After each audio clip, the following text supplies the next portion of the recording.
Beast reality. Merry motherfucking Christmas from Beast reality. All these ho-ho-hos tryna get with me. We on their wish list, and it's clear to see you ain't had a holiday like this. Merry motherfucking Christmas from Beast reality. All these ho-ho-hos tryna touch the beat. We doing sick shit like you wouldn't believe. It's a Beast reality Christmas, baby. Fuck a chestnut, I'll be roasting the split. Baby, bend over for your favorite gift. I'ma give you my North Pole like you Mrs. Claus. We can decorate the tree with your big red drawers. Oh yeah, you know my workshop poppin'. If you like toys, I got plenty of options. Got the champagne flowing under the mistletoe, and the party ain't stopping till 6 in the morning. Yeah, or maybe like 6:15. Got my eyes so red cause I'm smoking that green. I'm getting hungry, got the munchies, so I'm eating a treat. It's delicious in the great source of vitamin C. Happy birthday, Jesus. Thanks for giving us a reason to party. Let's get it started. Yeah, Merry motherfucking Christmas from Beast reality. All these ho-ho-hos tryna get with me. We on their wish list, and it's clear to see you ain't had a holiday like this. Merry motherfucking Christmas from Beast reality. All these ho-ho-hos tryna touch the beat. We doing sick shit like you wouldn't believe. It's a Beast reality Christmas. Yeah, my Santa Claus dressed like Eddie Murphy and Raw. Let me stuff that turkey, swallow my cranberry sauce. Take a ride in a sleigh, puffin' Christmas tree. Cheetah cheap and cheaper, then he passes to me. Left a whole pound of cookies on the plate with a drink. Come in my house unannounced, my fireplace bring heat. All the gifts wrapped up under the tree looking pretty. Here's my dick in the box, show me some mistletoe titty. Baby, it's cold outside, let's go put on some pajamas so we can pack a few bags. They go hit the Bahamas, you my ho-ho-ho, and I'm your candy cane. With my elves and my reindeer doing my thing, Beast reality. Happy birthday, Jesus. Thanks for giving us a reason to party. Let's get it started. Yeah, Merry motherfucking Christmas from Beast reality. All these ho-ho-hos tryna get with me. We on their wish list, and it's clear to see you ain't had a holiday like this. Merry motherfucking Christmas from Beast reality. All these ho-ho-hos tryna touch the beat. We doing sick shit like you wouldn't believe. It's a Beast reality Christmas, baby. Jingle all the fucking way.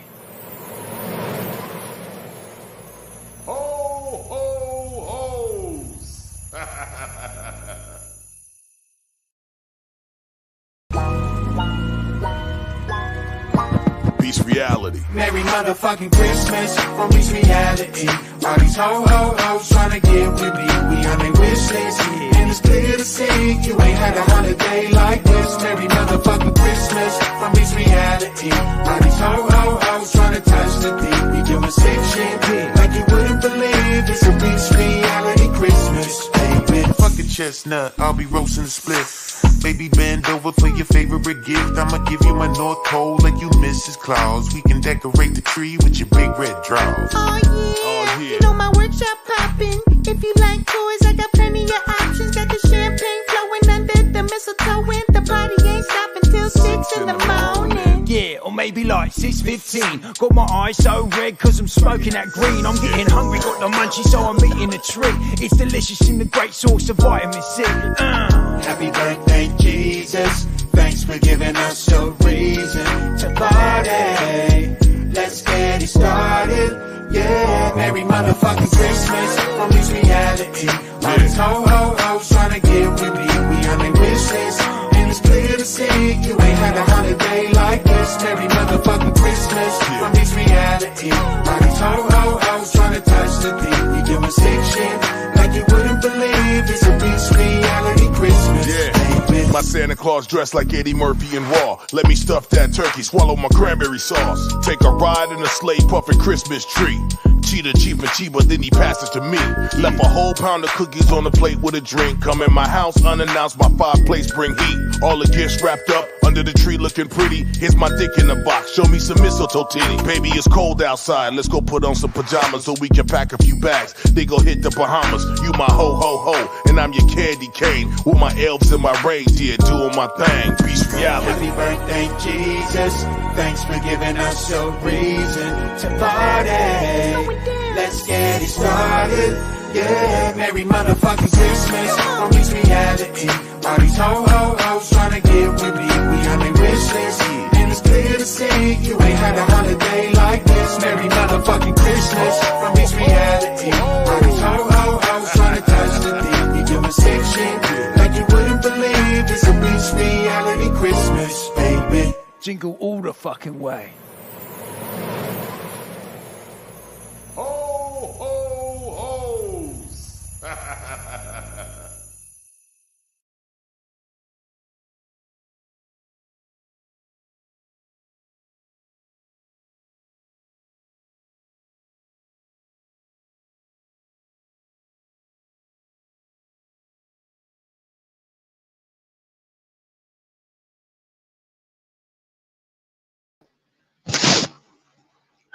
What's good, everybody?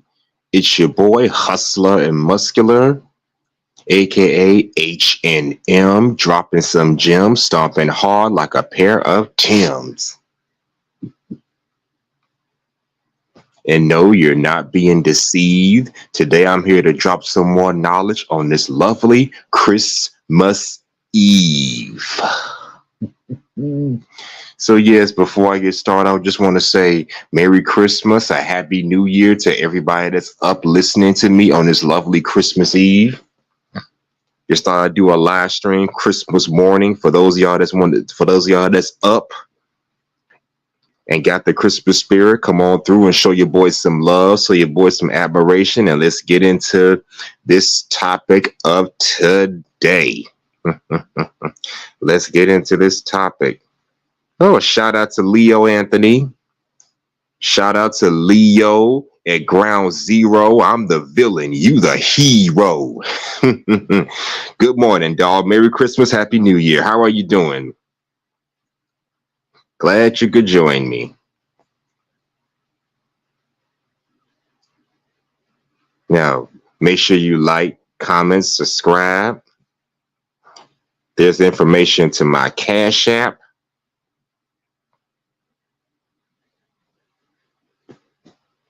And my golden rule is when you come up here, please keep all foul language and nasty words at a minimal. That's all I ask. Keep all the foul language and nasty words at a minimal. Oh, you're feeling jolly. Well, good to know. Good to know you. Good to know.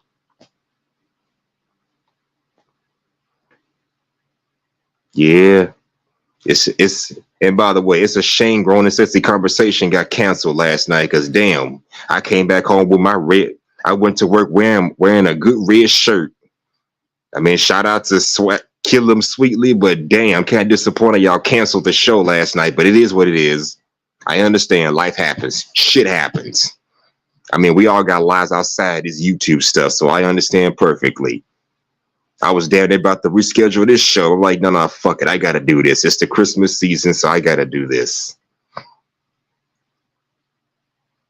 Anybody want to come up and talk about this? The link is in the description below. Below in the comments section. Feel free to come up and let's talk about this. Today's topic has sexual liberation or the sexual revolution movement not only ruined dating, but ruined society as a whole. That's today's topic of discussion. So what do y'all think? In hindsight, do y'all think sexual liberation has ruined not only dating, but society as a whole? Yes, no, maybe. Feel free to answer in the comment section below. Now let's talk about what the sexual liberation is. Now, based on my understanding and research, the sexual liberation is a movement that came out in the 1960s. It basically challenged the norms of sexuality and sexual relationships during that time period. The movement was essentially created to remove any kind of guilt or shame that comes with meeting somebody's sexual needs. And from what I understand, the what they call that, the pill, birth control pills or whatever, birth control pills and contraceptives also came out around that same time. So this gave women, I guess, less restrictions to abide by, and they had to worry about, having sex with somebody and running the risk of getting pregnant. So yeah, all this got started back in the 1960s. It was meant to give women freedom to choose a sex partner and possibly be as sexually active as they see fit without the shame and guilt that come with it.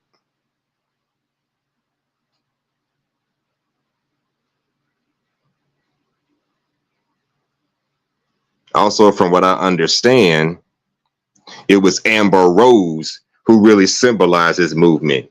I mean, she advocated for women to wear whatever they want and act however they want without any kind of shame or guilt or anything like that. And for those of y'all that don't know, this is who Amber Rose is. Yeah, she's the one who started that goddamn slut walk back in the early 2010, 2011 or whatever. It happened in Toronto, Canada, when after police told her and a bunch of other women not to dress slutty. This way they can avoid the possibility of being sexually, they can avoid the possibility of getting SA. So yeah, this crazy lady started the whole slut walk. I'm not sure if it was around prior to that, but I guess you could say she's the one who basically advocated for it. But it is what it is. But before I continue, let me welcome, well, good morning, Leo Anthony. How you doing, man? I'm good. I'm good. Just waking up on this Christmas Eve day. Thankfully, it's not snowing like crazy.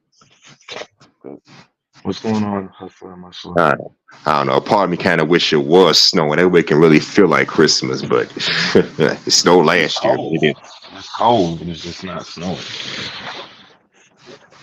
So the winter, Yeah, well, the winter feeling is here for sure. yeah, but where I'm at is not that cold out. But maybe that'll change up. Who knows? Yeah. So what do you got on sexual liberation? What I got on it? Mm-hmm. What you mean, like what I understand from it? Yeah, I think you was talking about how what feminism kind of created it. Yeah, exactly. The female empowerment, and they gave women contraceptives so they could basically kind of like operate like men.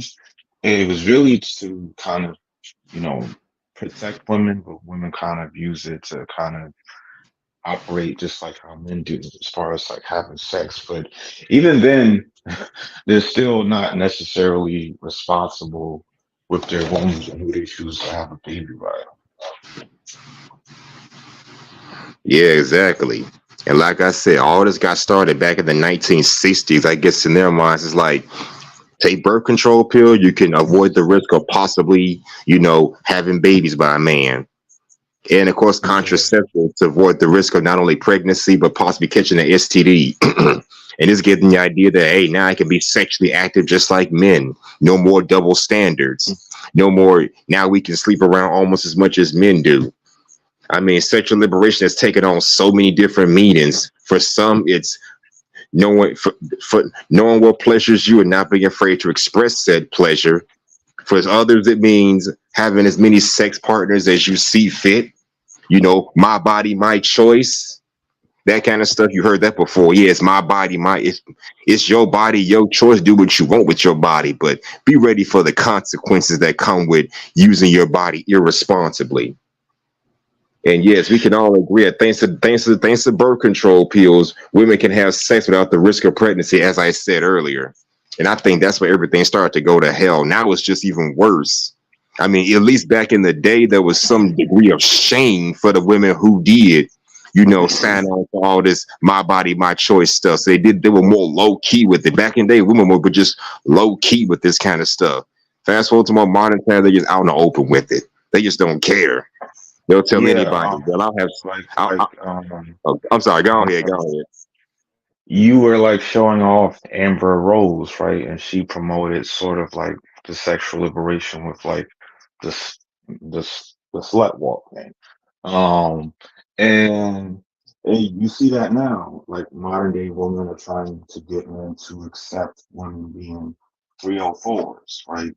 If they do OnlyFans or if they sell kitty or anything like that, or sleep around, they want you to basically accept it and treat them like normal. And now, like, they're not even like, Jesus Christ, hiding it. They are just out in the open with it. Hold on 1 second. Let's put this on mute.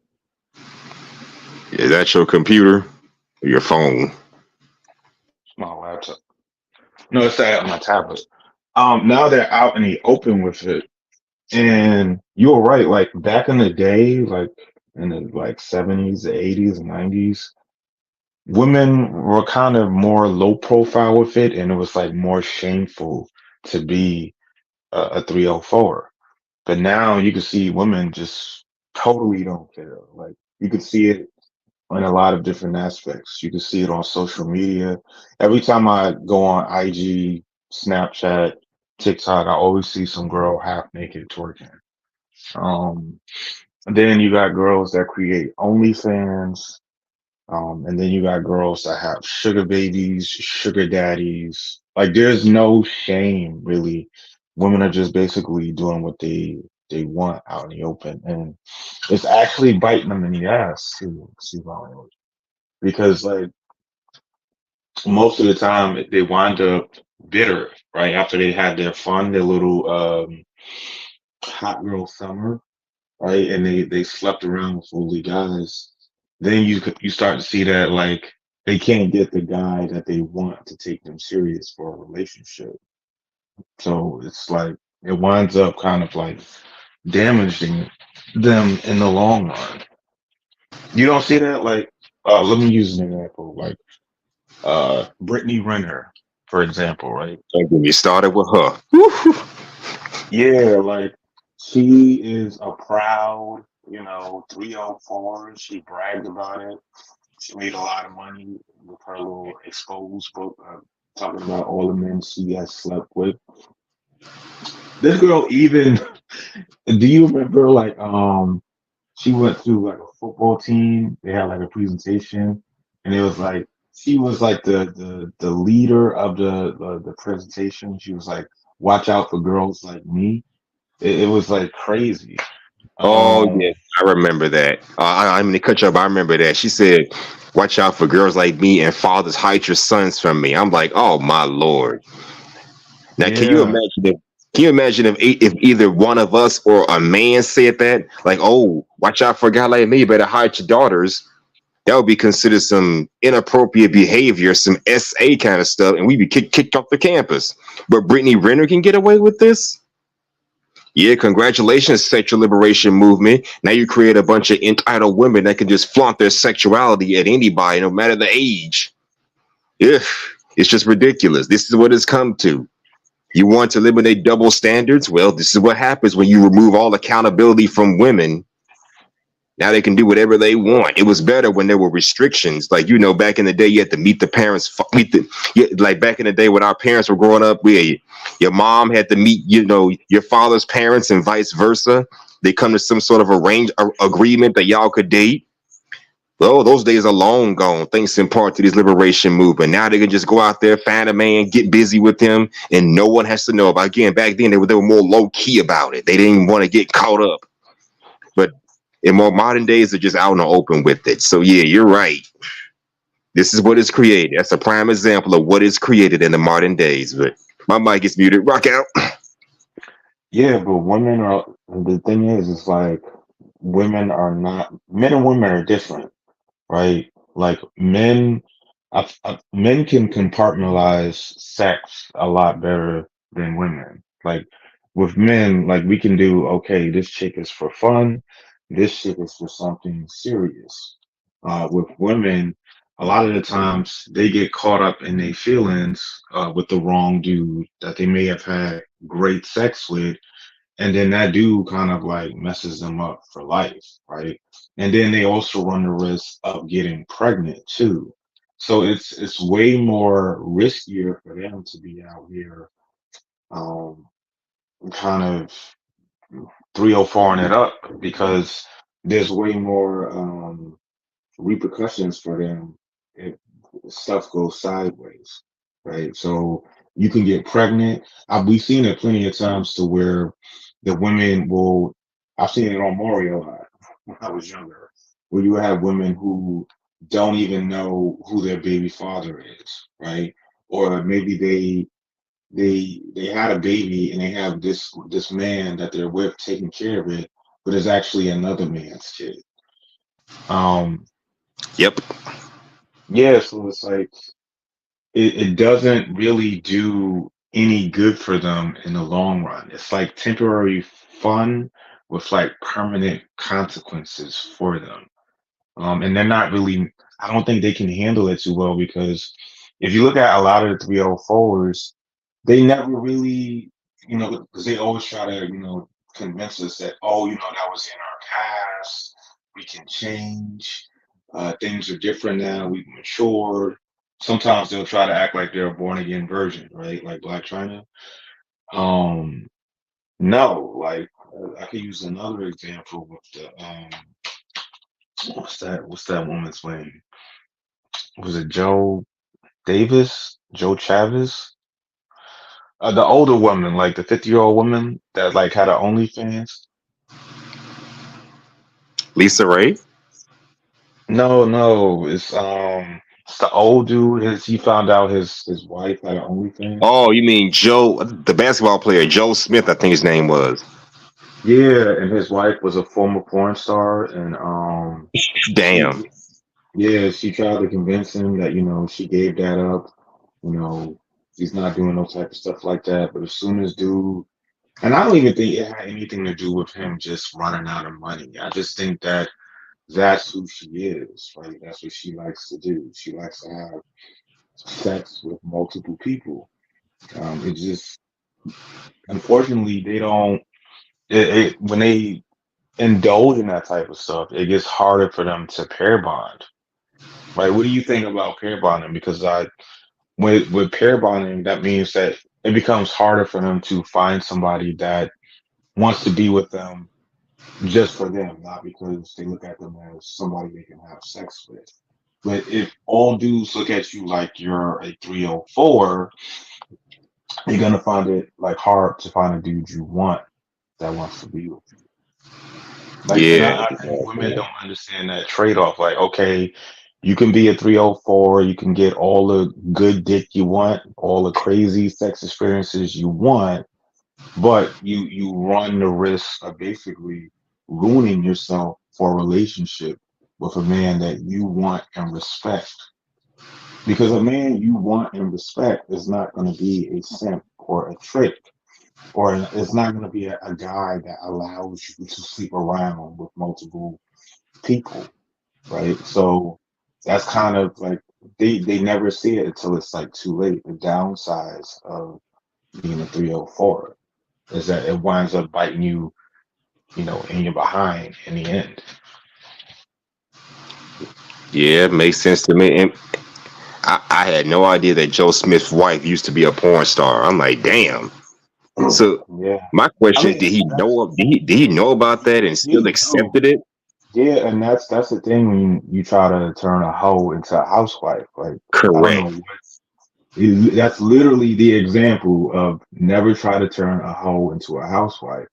And she just wound up still doing her, still sleeping around.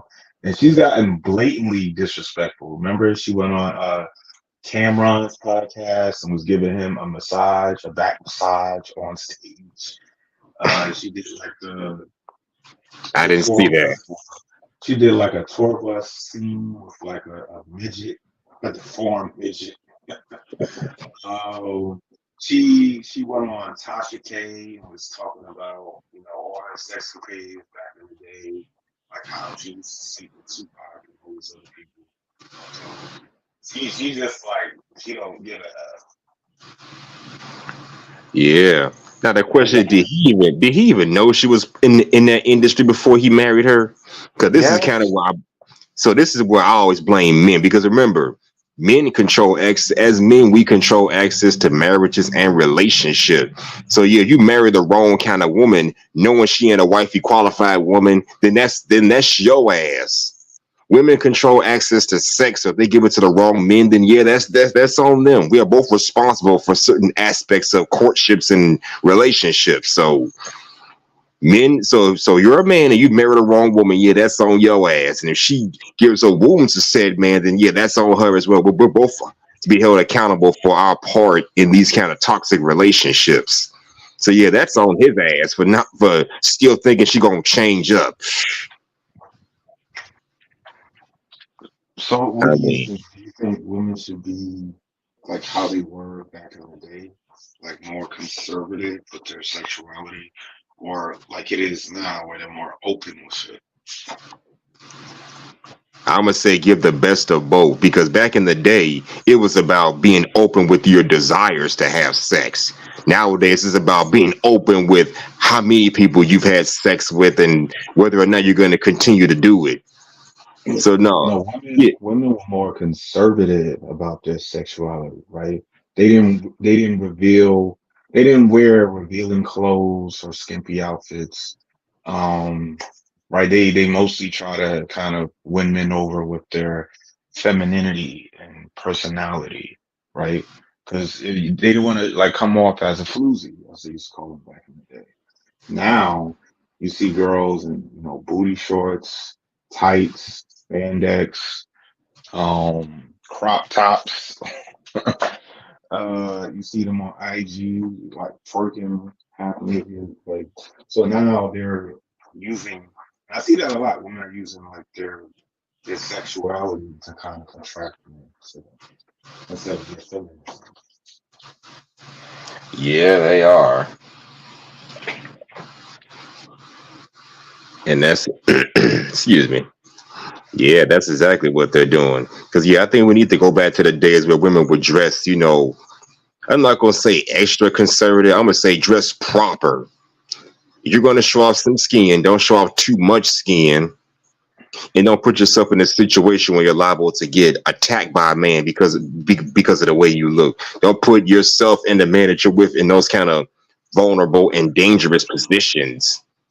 So yeah, we need to go back to the days where women would use their personality, their as well as their personality, attitude, and their looks, to attract the man, and not just rely so heavily on looks and sex appeal. Because when it comes to sex appeal, well, you ain't well for most of us men, you ain't got nothing we ain't seen or had before. So what separates you from the rest of these good looking, beautiful women out here? Are you wifey qualified? Do you know how to cook, clean, take care of the household? Because not every woman can do that, especially in this day and age. Not every woman qualifies to be a wife. So you got to separate yourself from the rest of the pack. Same thing with us men. Not every man could be a husband. So we got to separate ourselves from these dip beats, these Pookies and Ray Rays, the guys running the streets and all that kind of stuff. That's how that works. Yeah, so it's totally different because like when I watch like Malcolm X and some other movies with like my grandmother, and I'm looking at how the women were back in the day, they were way more feminine and way more graceful and way more conservative.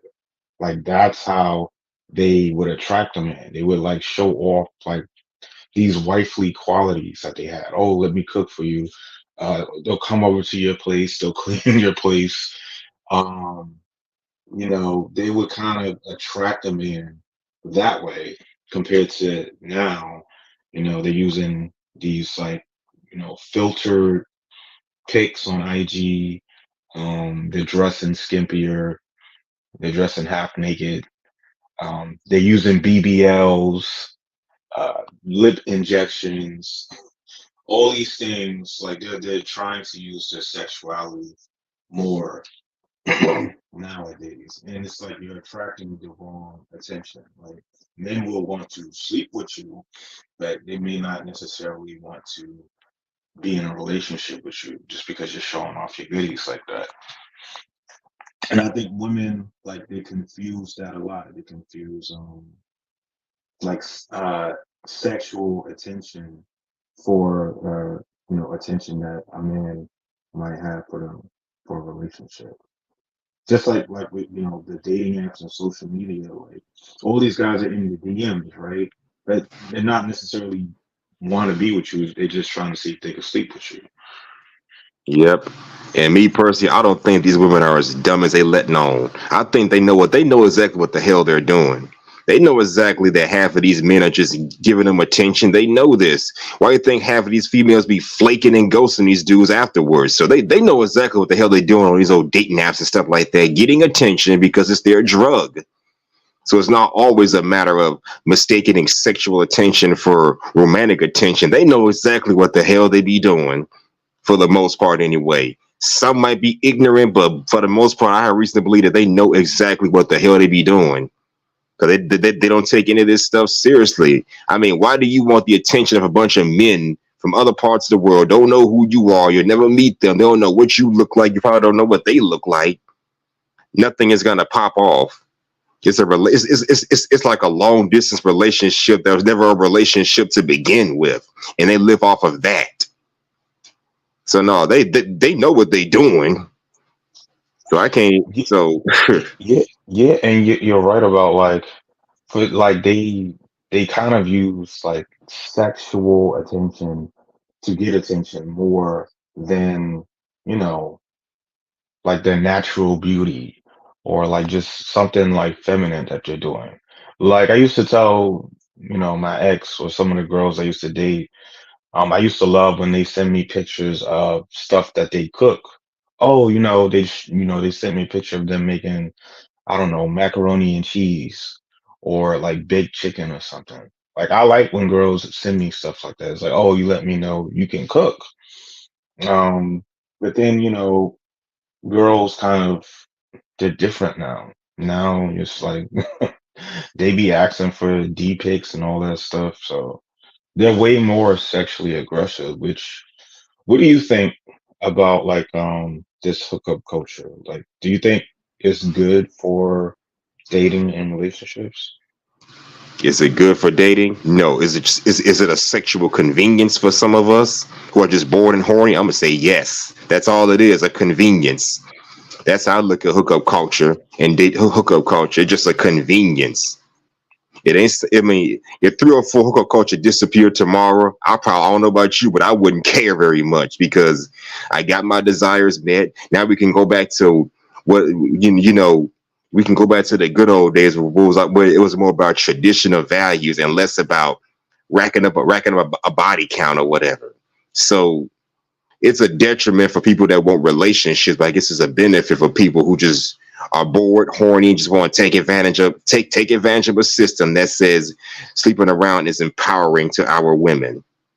And you can't tell a woman anything because that's misogyny. And that's where the sexual liberation movement kind of went wrong in my eyes.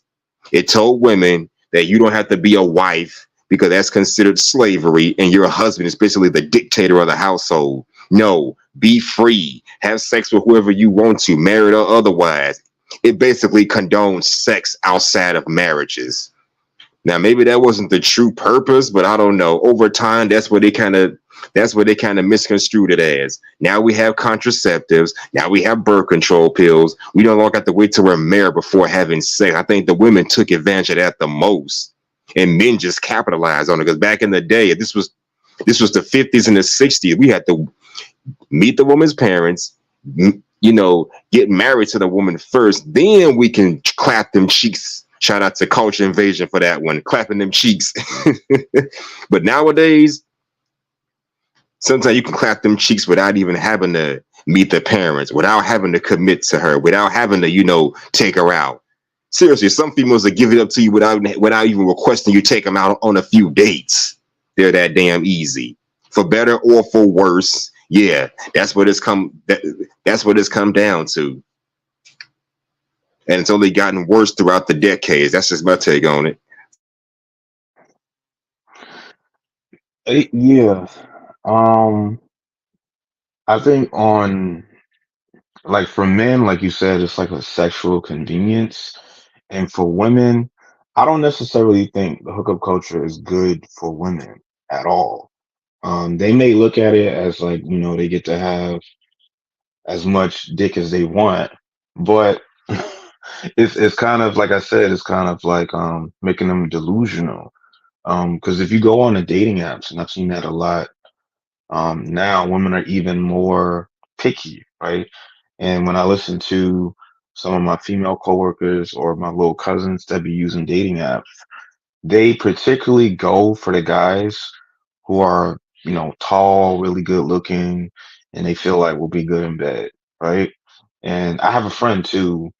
He's like 6'5". He fits that bill of the 6'6", right? And he be running through chicks, but he don't take a lot of them serious.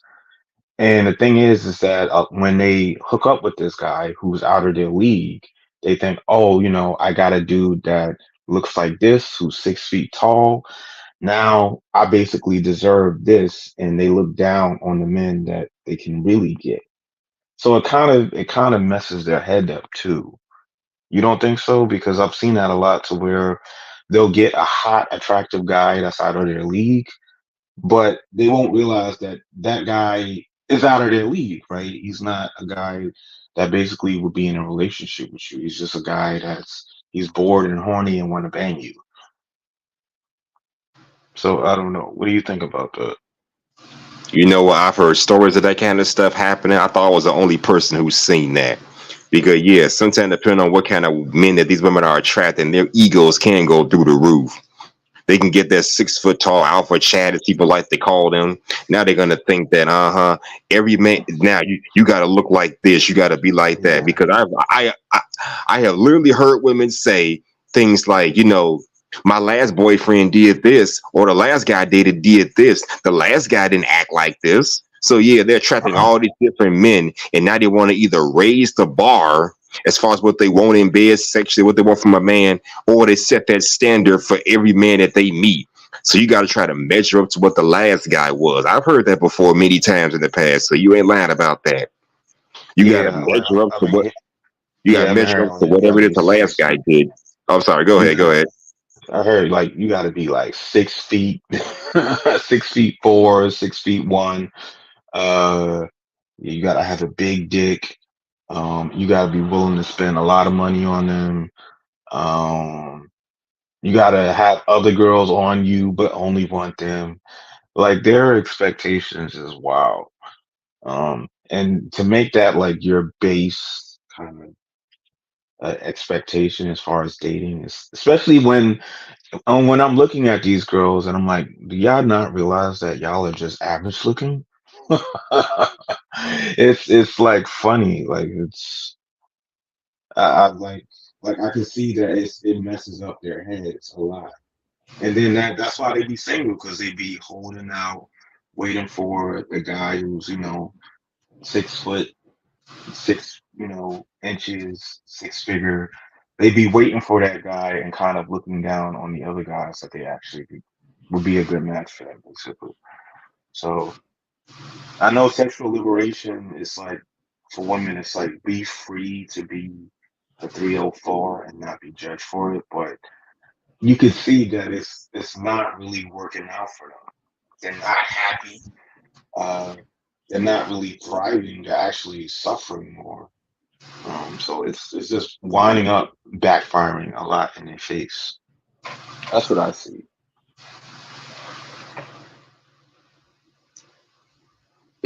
That's exactly what's happening. Now I Man, got a question. Because I've heard this term in space. Do you think what do you call it? I'll say 304s, are they winning? Do you think 304s are winning? as a matter of fact, I did a whole show about that. I think about a week ago. I did a whole show talking about our 304s winning. Matter of fact, me and Swag and Melly talked about that on their Kill 'Em Sweetly panel. Do I think 304s are winning? Well, that depends on how you define winning. If you define winning as, oh, they got with a man, got pregnant by this man, now they're shacking up, or he's paying child support, and she's getting the benefits of being a wife while she's still free to run the streets and do whatever she wants to do. So yeah, she's getting the wifey treatments, but yet at the same time reaping the benefits of being single and free. They're winning in that regard, but as far as being a wife, a traditional wife is concerned, then no, that's an L. They'll take a loss on that one. To truly win, you have to be married with children and a husband. That's what you mean by winning. But these 304s out here having kids all over the damn place, running the streets, no, that's an L for them in that regard. So they not Yeah, winning per se. yeah, like I can use, Brittany Renner again, for example, right? She's winning as far as making money, getting more famous, getting more attention, getting clout.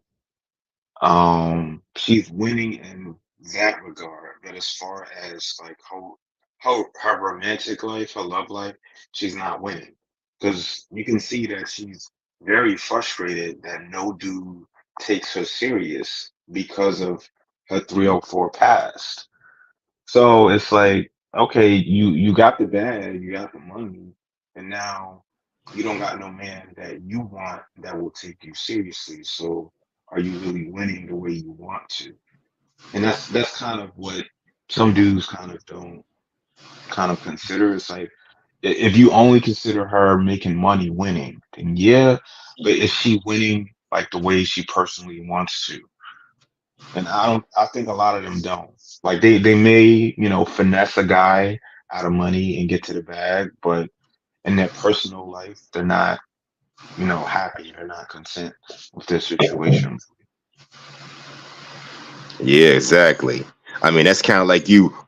That's kind of like you competing in the Olympics, and you complain about getting the bronze or silver trophy. You get what you deserve. You did this, that, and the third, and you get what you deserve at the end of the event. You didn't put in the works. You didn't put in the work to get what you wanted the right way. So why should we give you the gold trophy, aka wifey treatments with a ring, a family, and kids, and a husband? If you're not putting in the work to prove that you can be a traditional woman, why should we get why should you get those kind of treatments? So yeah, they want the gold without putting in the work to earn said gold. That's basically what it looks like to me. They don't want to put in the work to earn, the wifey treatments, but they want the treatments anyway. They want the benefits of it. So that's an L for them. They're not going to get that because they can't be taken seriously. I did a whole show on that about a week ago. Feel free to check it out after the stream if you want to. Right, and that's really my whole point for this whole show. It's like, okay, you want to be sexually liberated, so you basically want to be free to be a 304. Okay, you can do that, but just know that it'll have some consequences that you won't be able to escape. Like guys not taking you serious, guys not wanting to wife you up, or people constantly judging you and having no respect for you. So women don't really take that into consideration until it's like too late. So that's really the downside of their sexual liberation. Yeah. And I hear a lot of women complain about, not just in these spaces but in real life, that all men are just mad because we're free. Men are just mad because we can no longer tell them what to do and tell them how to act. Okay, since when do you want to associate being a wife and mother with slavery and a husband as being a damn dictator? Seriously. uh, it's about submission, and the husband is the leader of the relationship. But they consider sexual liberation nowadays as a sign of sexual freedom and sexual empowerment. And men just can't handle it. We just can't deal with it. That's why we don't want to wipe up a 304, because we can't handle the new age woman. Well, I look at it like this: as men of the modern era, for those of us who know the game and know better than to wipe up some chick that's been running the streets for like 80% of her life, I think we're dealing with it quite well.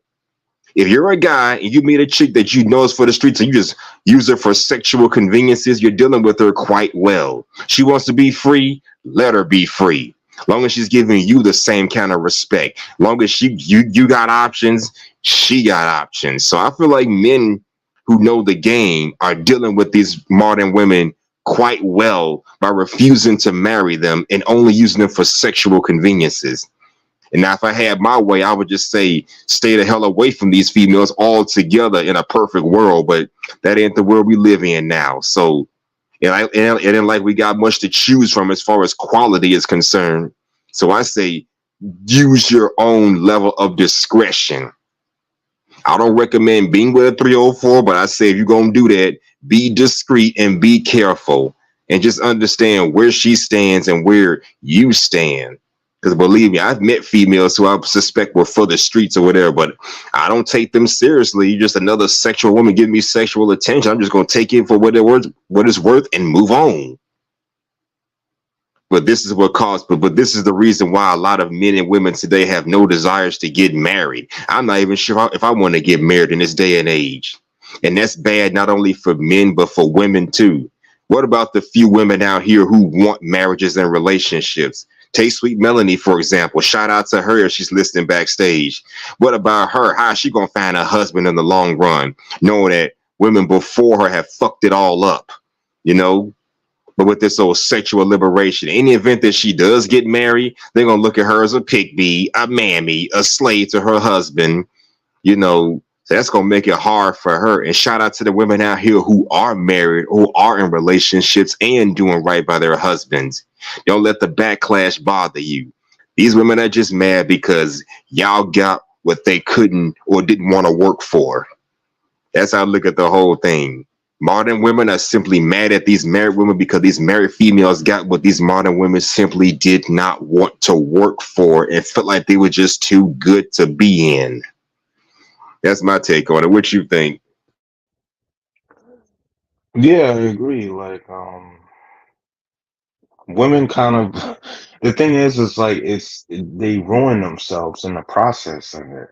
Um, Chasing all these 304 kind of dreams and stuff, hot girl summer phase and all that. Like all this stuff that they do for sexual attention or sexual gratification, and in the long run, it doesn't really kind of help them. Basically, it kind of hurts them more than help them. So it's I don't think it's helping dating at all, because now it's like, I know a lot of guys that's like, why be in a relationship or why even get married, man? You can get a chick that'll be, your friends with benefits. You could get you a sneaky link, or you can, you know, go on Backpage or something and do that. So dudes have kind of checked out of that because like sex is so easy to get now, right? It's a relationship. That's kind of funny, right? It's a relationship now that's harder to get than sex. So like things are very different. I mean, that's my take on it. Yeah, you said relationships are harder to get now than just actual sex. Yeah, because like so many women are Okay. like sleeping around. You don't really oh well, this is how I personally feel, because I know a lot of women that be sleeping around or just be trifling. It kind of makes you consider very little women to be like relationship material. Because I used to tell a lot of them that the first thing I have to feel if I want to take you serious is I need to feel like you're trustworthy. And if you're a woman that's 3 or 4 in, then no matter what you tell me, I'm never really gonna fully trust you, right? So it is difficult to find a woman that's like kind of like on the conservative side, because you know I had a female friend of mine ask, why do men, judge women for sleeping around? And I'm like, I don't judge you for it. It's just it'll make me look at you different, right? If I'm being honest, right? Because when you take a woman serious, right, you want her to be yours exclusively, right? You want her to be mine, right? When people see y'all together, you want to be like, yeah, that's me. She's a representation of me. But if you're a woman that's for the streets or you're for everybody, then people are going to kind of look at you like you're a sucker. Right? Like look at Adam 22, for example. Like nobody is looking at him like he's the man. People is looking at him like he's a fool, he's a sucker. Or we had that incident with Destiny, right? Where they have an open relationship. Uh, Look at how it turned out. Like his wife was sleeping around with a whole bunch of men and wound up leaving him for fruity looking dude. So this is sexual liberation, as women say. It's not really helping them out. It's kind of hurting You said a fruity looking dude. them. Yeah, dude. He looks G-hay, and he's like skinny. He looks like a little wimp. It's ridiculous. But that's Okay. you could say she's a sexually liberated woman because they had an open marriage, right? They were allowed to sleep around with whoever they wanted, but it wound up kind of backfiring on Destiny. So this is exactly why guys, prefer that their women are more conservative and don't sleep around like that. Because you run the risk of her getting more curious about what else is out there, right? And plus, you don't feel like that's exclusively yours if she's for everybody. That's what you tell my female friends a lot. It's like if you're for the streets and you're for everybody, I'm not gonna feel like me and you are exclusive. How can you feel that way? How can you feel that way when You your don't. girl is getting banged out by another dude or nutted in by another dude? That's just it. It's just, You don't. You don't feel that way at all. yeah, like it doesn't feel exclusive. It just feels like you for everybody. Like if we're together, I want you to feel like you're mine and only mine. I mean, if you're gonna go that far, take her someplace where nobody knows her. At least take her out the hood and go somewhere where nobody knows her. That way you ain't gotta. That way it ain't gotta be like that way. Like if you hanging out with a woman or whatever, and some dude walk past and be like, I know her. I had her just 2 months ago. I know her. Yeah, she was man just 3 nights ago. You don't want that bullshit on you. Yeah, and hustler, like women don't realize that like your reputation matters, right? If you have a reputation, a bad reputation for sleeping around, it could be sleeping around, but it could also be finessing dudes, taking advantage of dudes. Like no dude who has some common sense will take you serious because you are a representation of that man, right? This is kind of why people was looking at Adam 22, like this dude is crazy, or like the Joe Smith dude, right, who married the porn star.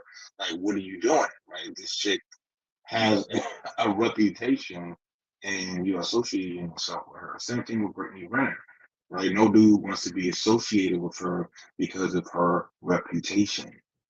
So if you have a reputation for being a sexual liberated woman, as you want to call it, it's still not going to play in your favor.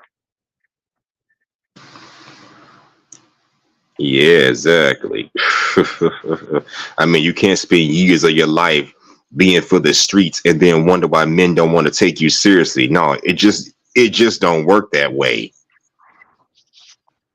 And all this stuff about a born again version, I never bought into no born again version. You can't be a 304, go to the church and then ask the man upstairs to forgive you for your sins. Yeah, the man upstairs will forgive anybody, almost anybody and everybody, but as human beings, we're not as forgiving.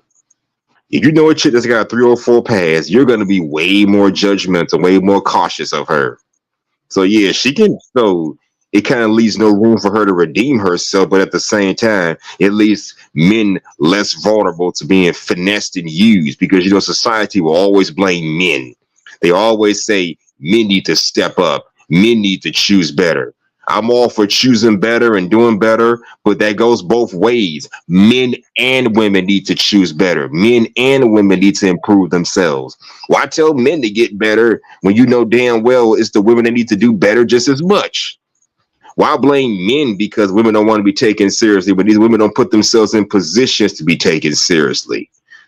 You gotta extend the blame to men and to women. We're just acting on what we see. We're acting on how society has changed. Like I said, you want to be a 304, I'm gonna treat you accordingly, just to show you that I'm understand this is a new world order of dating.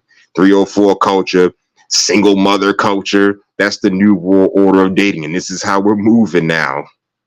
So how you gonna get mad at men for adapting and overcoming? That's my thing. How can they get mad at men who simply adapt and overcome? Bottom line, point and simple. What you think? Yeah, like now, I don't blame guys who don't want to be in a relationship or don't want to be married.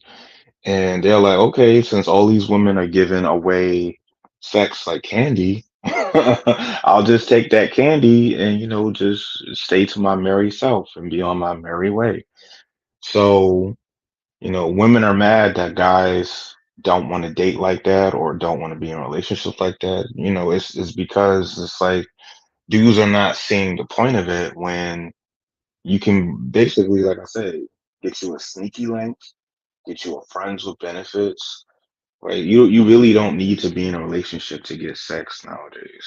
So I try to explain that to one of my female friends. It's like you guys are taking the incentive to be in a monogamous relationship away by giving away your sex like that. Because like back in the day, that was the main I believe that was like the main reason why guys wanted to be in a relationship or married because they would have constant access to sex. But now you don't even need to do that. So it's like women are kind of, they think they're empowering themselves, right, with the sexual liberation, but they're actually depowering themselves, actually, because that's probably one of their most valuable assets, right? And you're just kind of giving it away freely. So, and dudes are smart. It's like, I don't even have to take you out on dates or like that if I know that you want to smash me. So, again, this the sexual liberation thing can be used against them. Mm-hmm. And that's the thing. It's basically ruined dating because now we barely have to date anymore just to even get access to a woman sexually. And not only that, they basically ruined the value that come with traditional dating because nowadays I noticed that women will set those rules and standards only for the men that they do not find physically and sexually attractive. Like, oh, you got to pay for this. Oh, you got to do this for me. You got to take me out on this amount of days. Yeah, they'll set them standards, but only for the men that they don't find attractive. So yeah, it's killed what they call the positive representation of what dating was like back in the day. Now for women, it's just a convenience. They'll make rules for the men that they don't find attractive, but break them for the men that they do. Back in the day, you had to take a woman out a couple of days before she decided before the man decided he wanted to take her seriously. But nowadays, for the last couple of decades or so, only the men that she considers suckers and losers got to take her out on dates. The alpha chads of the world, the men who understand game, they get all that. They get all that the sexual attention without taking her out on dates. So they've basically devalued traditional dating and devalued traditional courtship, if that makes any sense. Yeah, that's basically what I was saying. Like they thought they were empowering themselves with sexual liberation, but they actually devalued themselves. So because their sex, like their body is like probably one of the best things they can give a man. It's like we ask, what do women bring to the table a lot? That's like one of the things, right? And it's like if I can get that anywhere, it's not so special no more. Right? That's kind of what women don't seem to understand.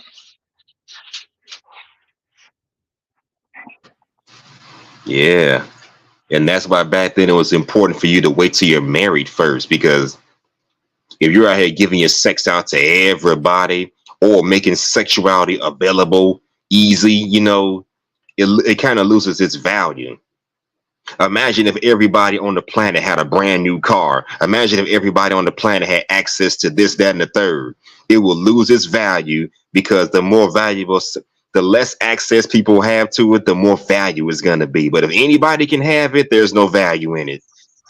Same thing with a woman's womb. The less men that have had it, the more value it's gonna have. It's kind of like a used car. The less people that a car, the less people that's been in that car, the most value it's gonna have. But the more people that's been in that car, the less value it's gonna have. It has more Right, value the less access people have to it. right. Like like you were saying with women with children, the more kids you have, the less value you have. The less kids you have, the more value you have to other men out there, right? So if you're a woman that doesn't have any kids, you have a lot of value to a man that may want kids or may want to start a family, right? So you're gonna have a lot of men that be like, okay, this is a chick I can start a family with and take serious. But if you're a chick that has 3 kids, 3 baby daddies, then you have less value than you think, because it's showing to other men that like you kind of just give your box away freely to a lot of men. Hmm. I always kind of looked at women who have like multiple kids by multiple men. It's like they probably had that baby to trap the dude and it didn't work. And then they moved on to another dude and did the same thing and it didn't work. And then like this, because how can you make that mistake over like 3 or 4 times? Yeah, I've been pondering that for at least a decade. Like, how do people do stuff like that? Talking about I had a kid by this man, but it just didn't work out. Okay, that's one thing. But for you to have two, three, possibly by the same guy, and it still didn't work out.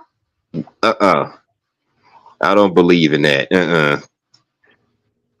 Yeah, and this may be hard for some of the females to hear, but it's like if you're a chick that like constantly sleeps around a lot, like dudes will look at you as like you don't truly value yourself.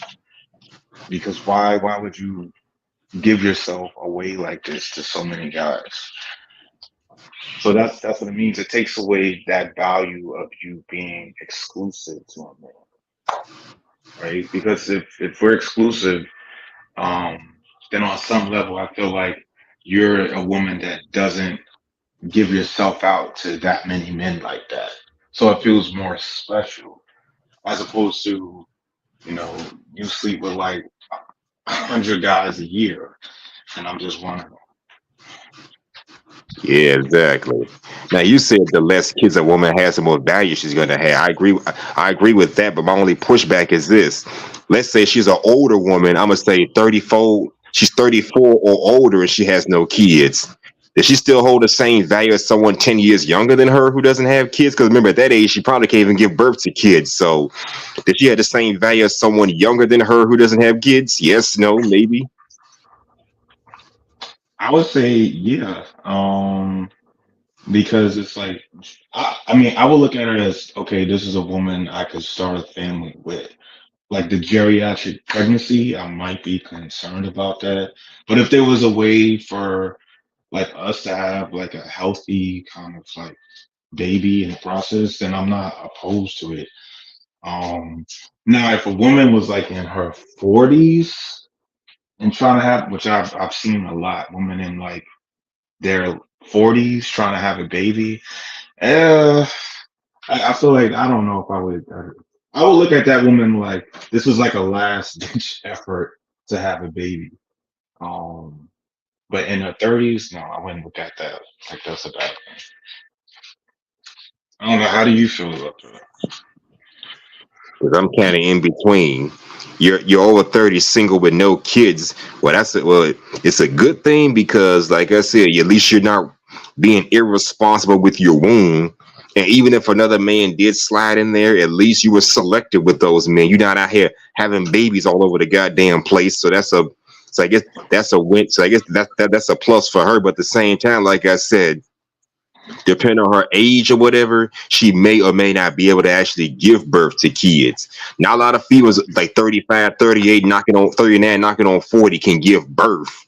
That's a high risk pregnancy. So what can you do with someone that can't give you kids if you want to date within your own age range? So they may hold some value, but how they gonna be able to uphold that value by putting themselves out there to be be in traditional relationships, knowing that they can't even give you kids? That's my only concern. 'Cause I know some females personally, 35 and up, who don't have kids, but I'm trying to figure out how they gonna make a relationship work, knowing that they can't give birth past that age. Well, there's some guys like it depends on what the guy wants too. Like there's some guys that don't want kids, period. So that will work for them. But if you're a guy that wants a child, then yeah. To me, like I guess the age range, I would look at it like I wouldn't want to have a baby with you. It's like 40 and up. Like mid 30s, early 30s, I can make an exception for that because to me that might show that either she's very responsible with her womb, or like she may have had like some fertility issues. So, because I know a lot of women like they tried to have a baby for years for whatever reason they just couldn't have it. So, like I could be understanding with that, but to me, 40 and up is I can't do that. 40 and up, I can't do. So, Yeah, you I can. mean you said you can't do like late 30s? It's like your cutting point. I'm gonna say mid 30s. I'm a, Mid 30s I'm a, is your cutting point. I'm gonna say a woman gotta be in her 30s,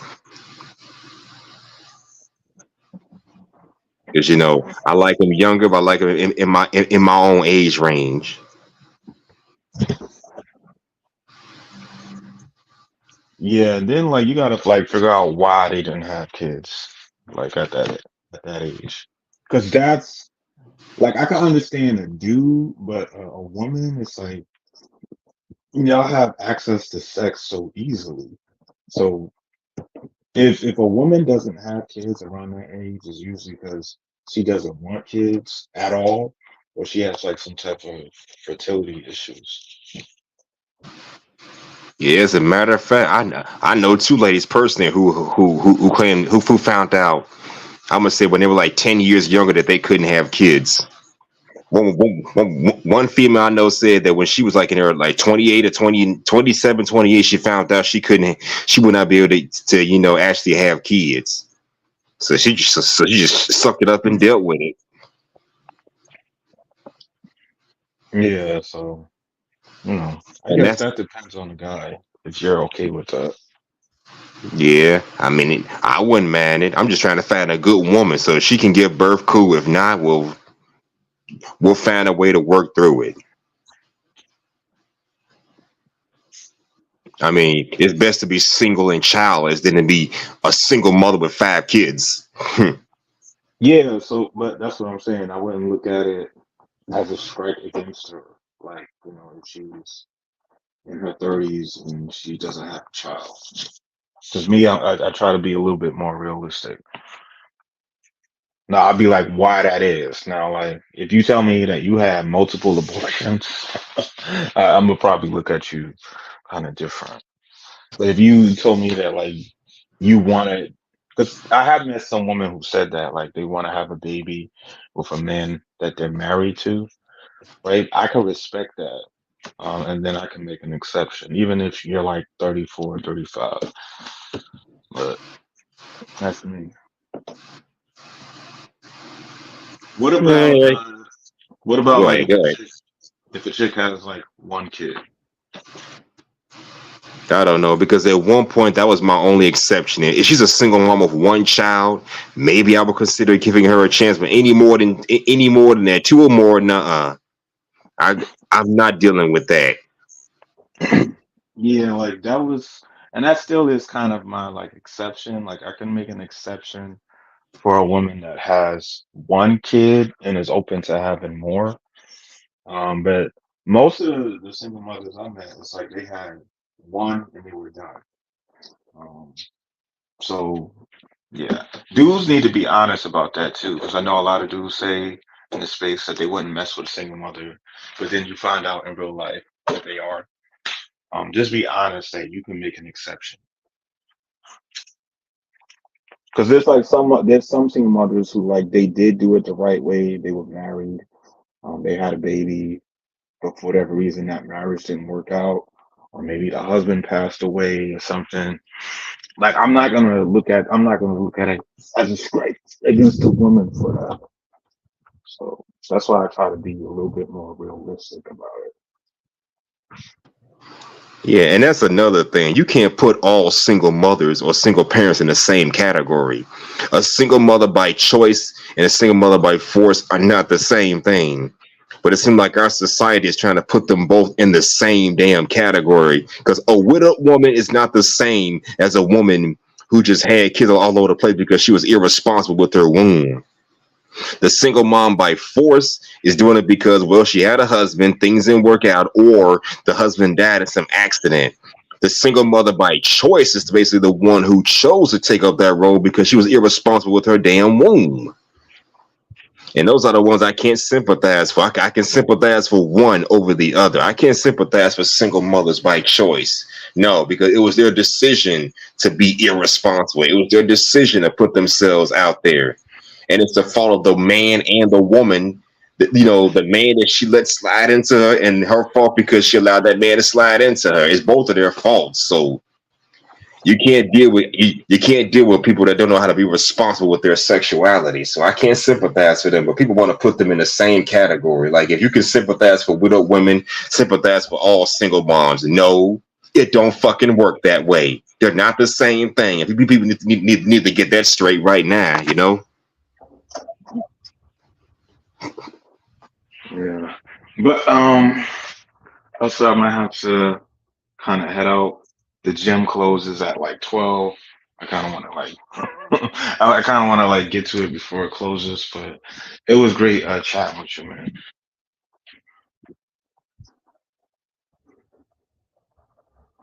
Hello, you there? You're on mute.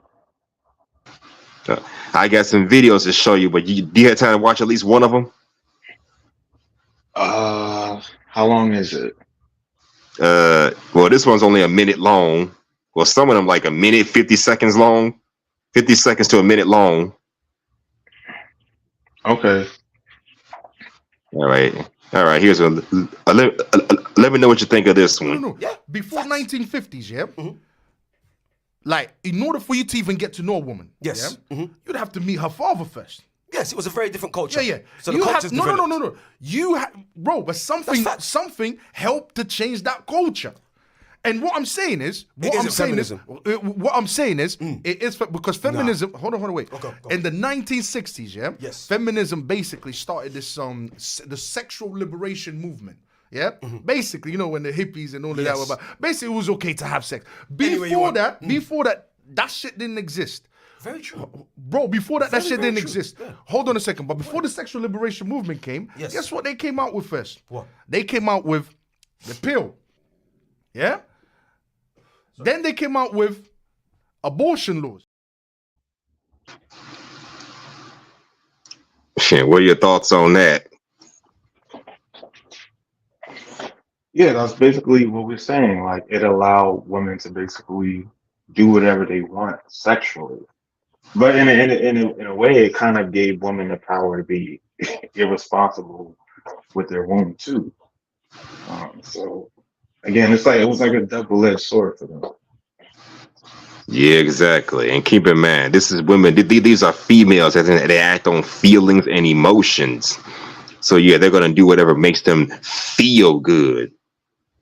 So maybe it had good intentions. We don't know for sure. We can't go back to 1960s and be like, did this stuff really have good intentions, or was it just all a conspiracy to bring society down? We don't know for sure. But looking at the future, looking at the future outcome, I think we can speculate. Maybe it was. We don't know for sure. We just know what's going on in the near future. We just know what's going on in present day, and it's really messed up our society. It's changed for the worst. Yeah, I think men kind of gave women too much power, because now it's like the women have the leverage and everything, like the court system, dating, relationships, just about everything. The woman has more leverage than a man, even the average woman. So yeah, it's not really doing well for society in general. No, it isn't. Yeah, it really does suck. I mean, they consider how women were oppressed, women were held back. I mean, they allow women to enter the workforce for better or for worse. I have no problem with that. But the attitude you have, then we have the problem. What'd you say? Well, life is harder for them now because now they gotta work. You want to be strong, independent. Don't need no man. You can do what you want. You only need dudes for sex and companionship. You got it. Yeah, But I not to did a see that show they're on. not happy with that either. Yeah, I did a show on that too. The rise and the fall of the independent woman. They're tired of being independent. I did a show on that too, and that's what it all came down to. You wanted women to be free from shame, to be free from, the confinements of needing a relationship first before sex, and look at what you got. Loose females all over the world and a bunch of men who just have to accept this and just say the hell with marriages and the hell with relationships. You want to be for the streets, I'm just gonna let you be. So yeah, it's changed society for the worst in my eyes, but that's just me. And Yeah, don't I put all agree. the and you can't put all the blame on us men because we're just doing what the ladies wanted. You want us to adapt? You want us to stop getting angry and bitter because we can't adapt to this new independent women's society?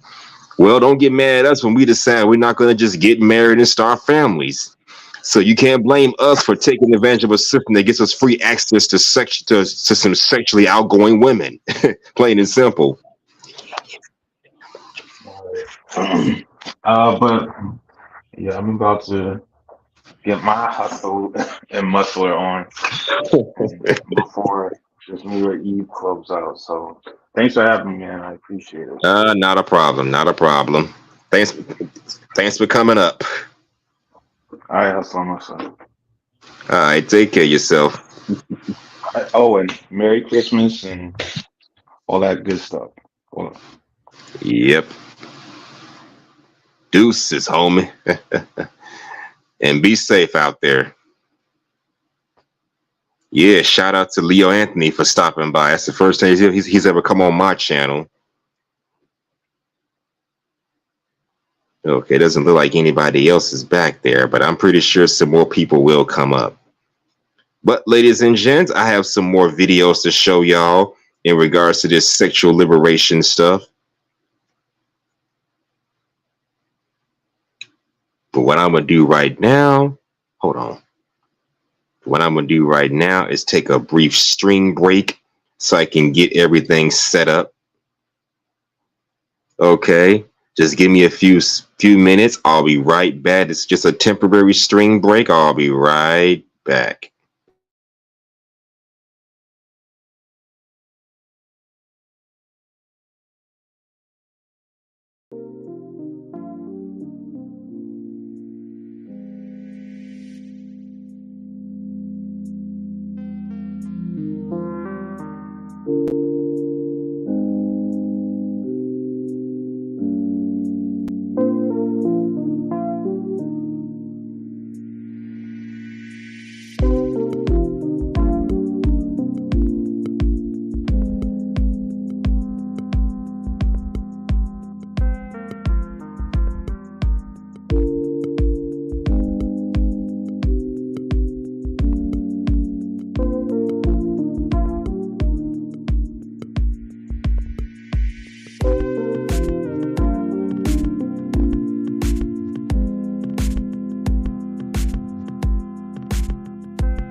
All right, and I'm back.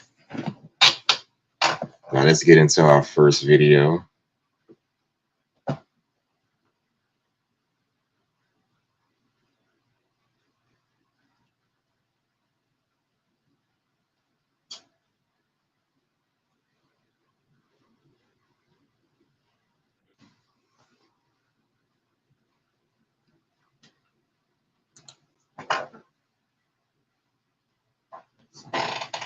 Okay, let's get into the first video of the day. And let's see, shout out to, what is it? Agila Ruskin University. This one is called 60-Second Seminar. Was there a sexual revolution in the 1960s? Okay, let's hear what she has to say. Turn up the volumes just a little bit. All right, fair use. Fair use. Was there a sexual revolution in the 1960s? I think there was. Well, yes and no. Yes, in that the arrival of the contraceptive pill in 1961, which was first for married women, but later extended in a decade to all women, really transformed women's lives. It took out that fear of pregnancy when women had sex with men. Exactly. Like I said earlier, the contraceptives and the birth control pills are what took away women's fear of the possibility of getting pregnant whenever they engaged in sexual intercourse with a man. So that's how it all got started. So now women no longer feel like they have to get married to a man just to have sex with him. But now I can have sex. She can have sex with you without worrying about the possibility of getting pregnant. And thanks to contraceptive, I have to worry about the possibility of getting an STD. So that's where it all started. Let's continue. There's also a series of liberalising legislation that came in, the first being the 1959 Obscene Publications Act. And what is that? Which meant that books like Lady Chaffee's Lover could be published in full for the first time. 1967, we get the decriminalisation of abortion that had been illegal up to then.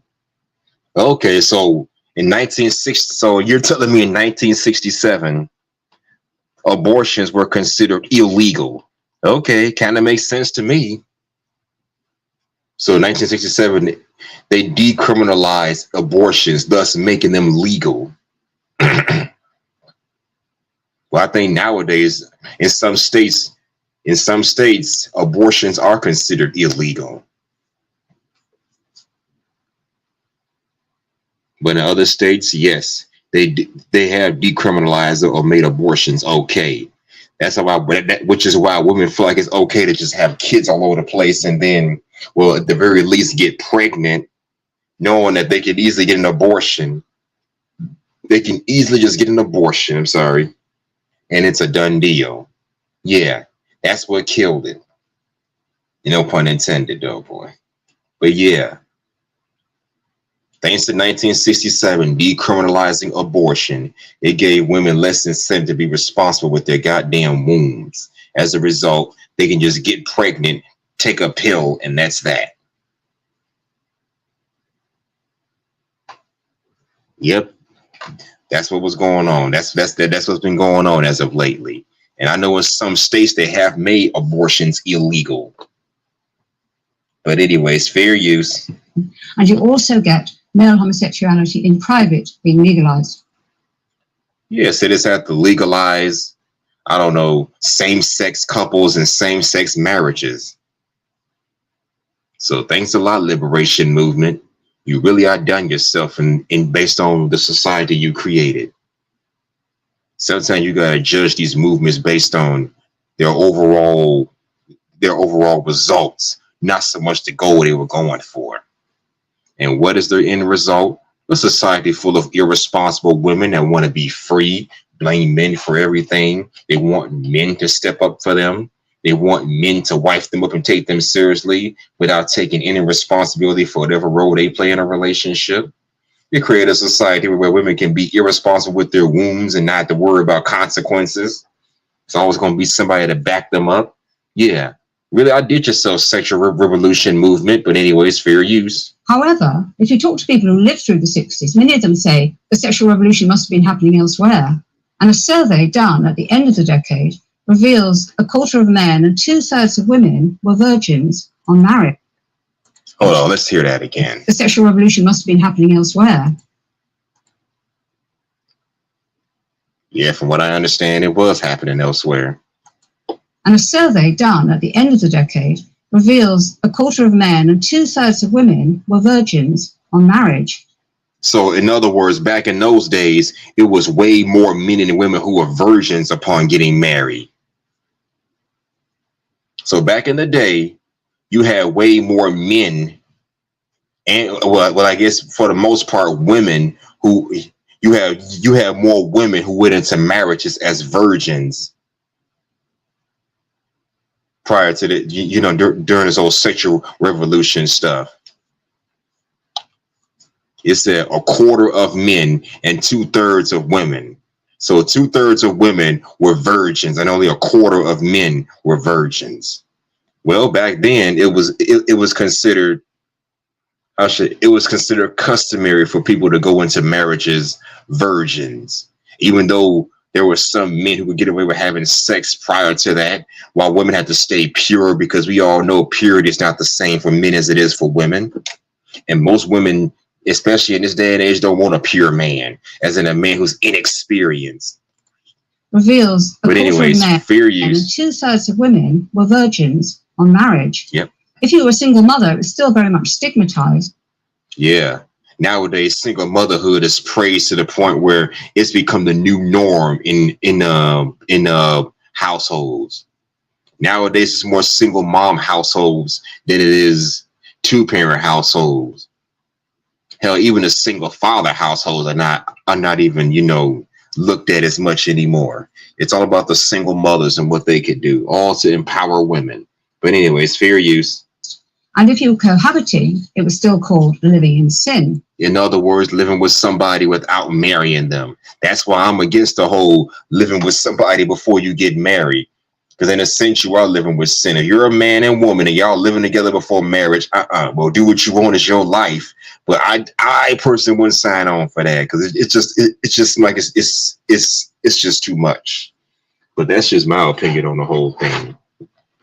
I think you're doing too much trying to live with somebody that you're not even married to. At least get engaged first. Back in the day, you couldn't live with somebody unless y'all were married, or at the very least, I guess you can get away with being engaged. I don't know. I just know you had to have you had to at least be on the verge of getting married to someone before you live with them. I don't know. But we decided to start the sexual revolution to free women from such restrictions. Like I said, free our women from those restrictions and let them be free. I can shackle with a man whether I'm going to marry him or not. Nowadays, you got men and women living together without even being couples. Living in sin has become the new norm. And anyone who's against it just hates women, doesn't want them to be free. Shut the fuck up with all that stupid shit. We're trying to perpetuate what actually worked and kept families together, not this bullshit of freeing women from the confines of what kept families together. And that was marriages and relationships and healthy households. So all that stupid shit about, oh, we just don't want women to be free. We don't mind y'all being free, but you're going to abuse your freedom. What the fuck you need the freedom for? And that goes for men too. If men gonna abuse their freedom, they shouldn't have this shit either. So yeah, both parties need to own up to their bullshit. Ugh. But anyways, fair use, fair use. So although those seeds of sexual revolution may have started in the 1960s, it didn't come to fruition to the 1970s. Okay. And that's the video. So I guess the 1970s is when marriage rates started to drop, and I guess the birth rates began to increase. Yeah. Ain't that about something?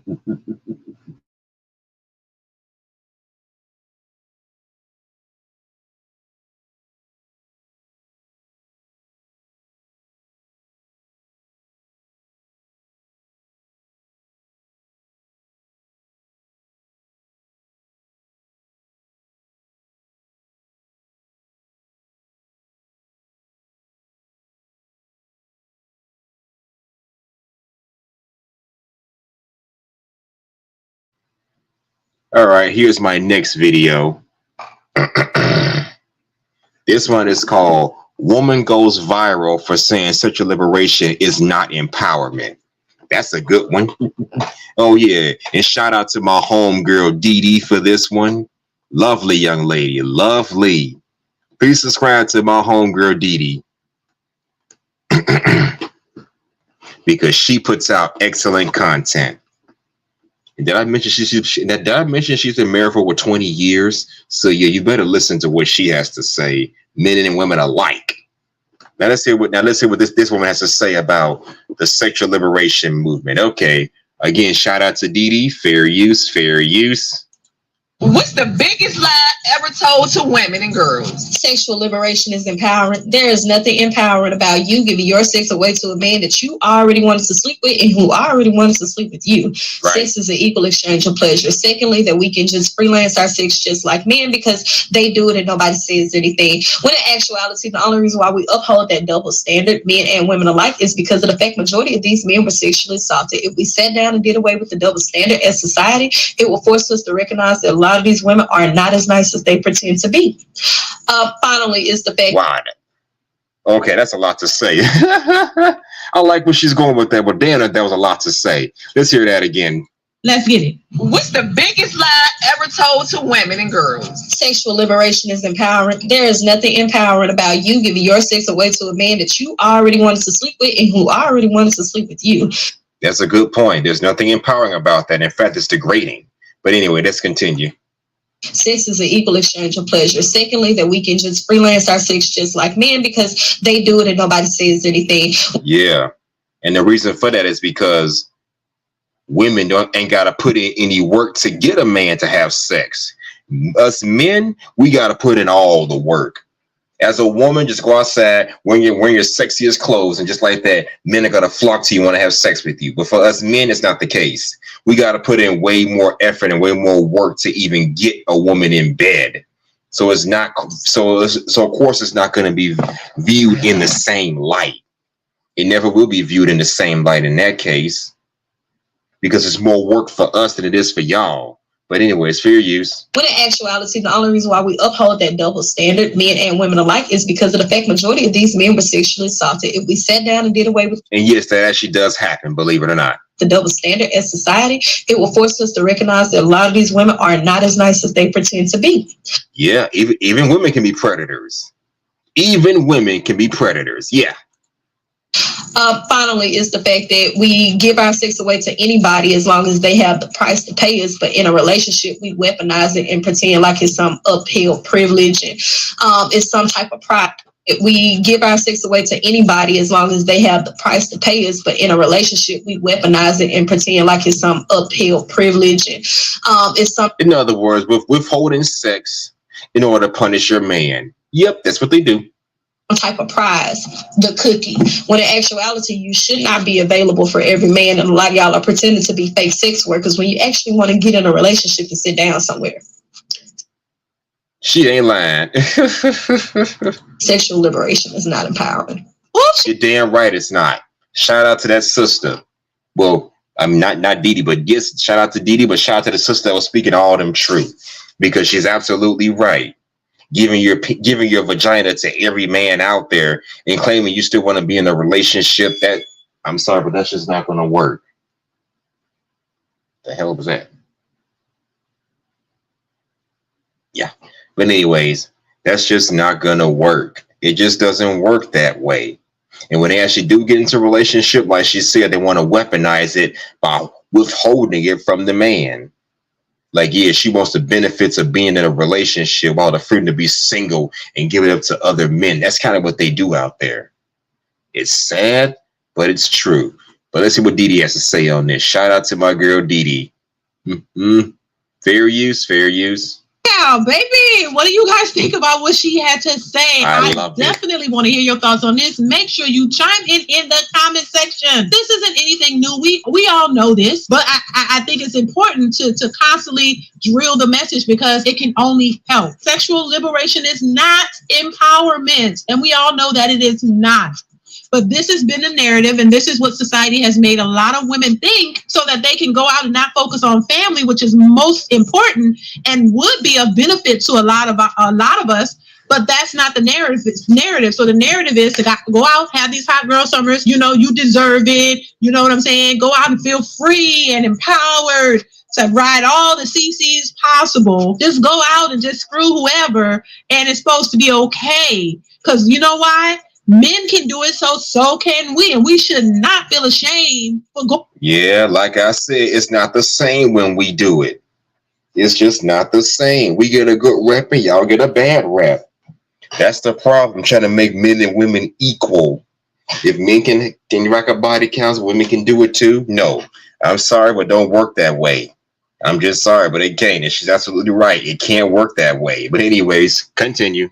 Going out and just having all types of, you know, sexual intercourse and experiences with every Tom, Dick, and Harry, because men can do it. We can do it because we're equal to men, right? Wrong. So listen, that's been the narrative, and that's what is supposed to be empowerment for a lot of women, but it's really not. I'm gonna just go over some points that she made. She mentioned something about sex is an equal exchange, which we know that is. It's a transactional situation. I mean, you're giving up something, he's giving something as well. You're both enjoying this. If you decide to go and be with somebody sexually, then you're giving your body and he's giving his body. So, you know, there's no obligation there.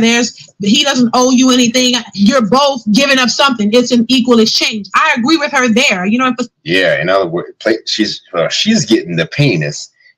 She's getting the penis and he's getting the pussy. Plain and simple. That's to sound like an even exchange to me.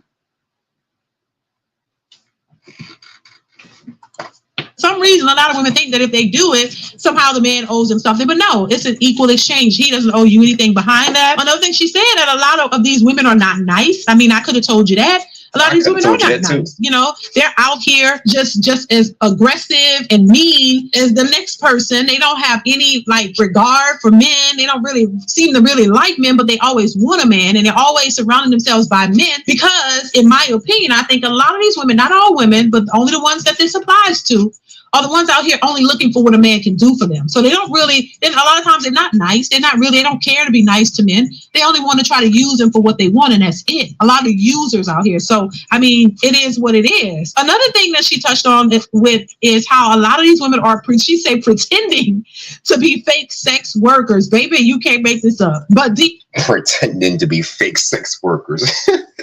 Sound like a double negative, but I get it. They're fake sex workers. I get it. Down inside, I know what she was saying. They really want to be in relationships. I say this all the time. A lot of these women are doing what they deem necessary to sustain their lifestyles. And also because they don't think that they can really get what it is that they want. This is why you find a lot of bitter women, because they're out here putting themselves.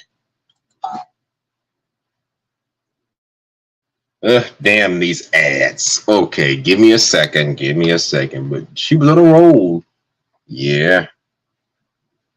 But she's absolutely right. She was on a roll there.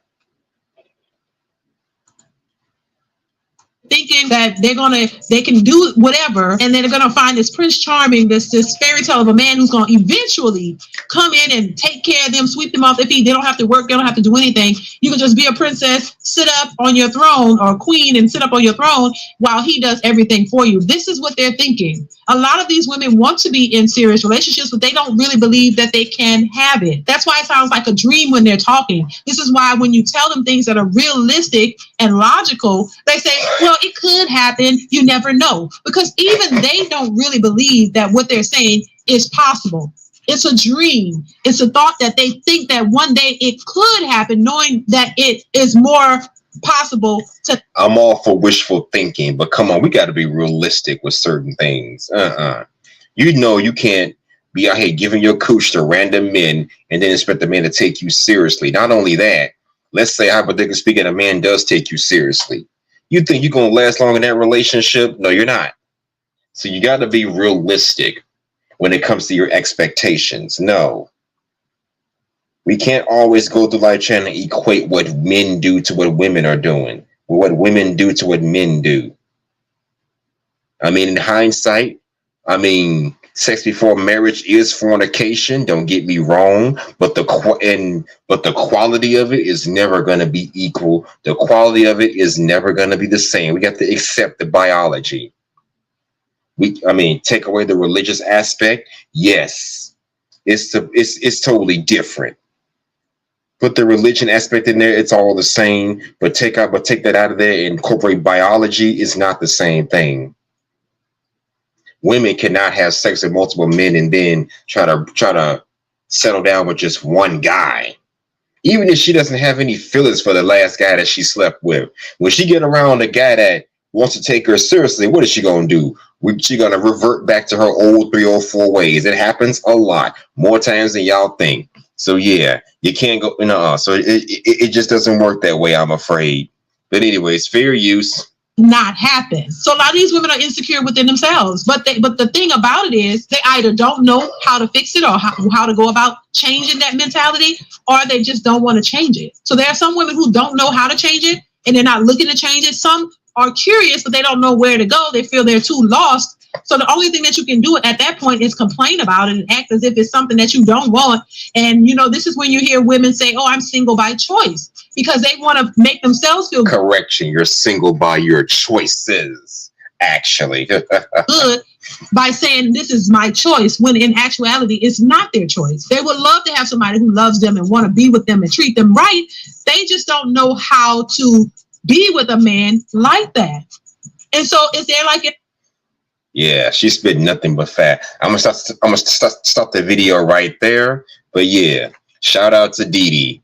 That was splendid. She's absolutely right. I'm not gonna play the whole video, but hey, she was absolutely right. Anybody listening backstage, the link is in the description. In the description. It's in the comments. Feel free to come up and let's chop it up this Christmas Eve. Anybody want to talk about this? Feel free to come up.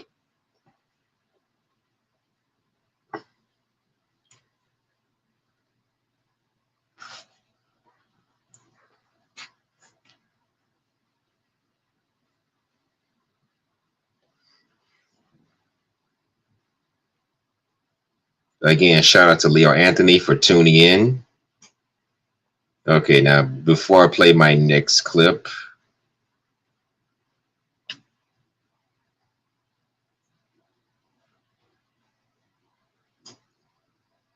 shout out to Leo Anthony for coming up earlier.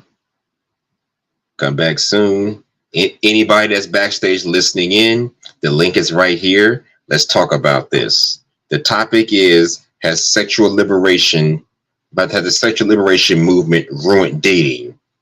Has it not only ruined dating, but it ruined society as a whole? Hit the link and let's talk about this. Anybody want to come up? Feel free to do so.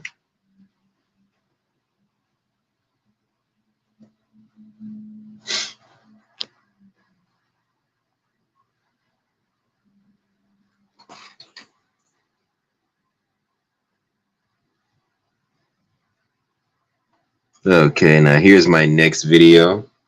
All right, ladies and gents, fair use, fair use. Being a slut and sleeping with a lot of men is not the only behavior I regret. I told myself I didn't care. I didn't care when a man ghosted me. I didn't care when he left in the middle of the night or hinted that he wanted me to leave. The walks of shame, the blackouts, the anxiety. The lie I told myself for decades was, I'm not in pain, I'm empowered.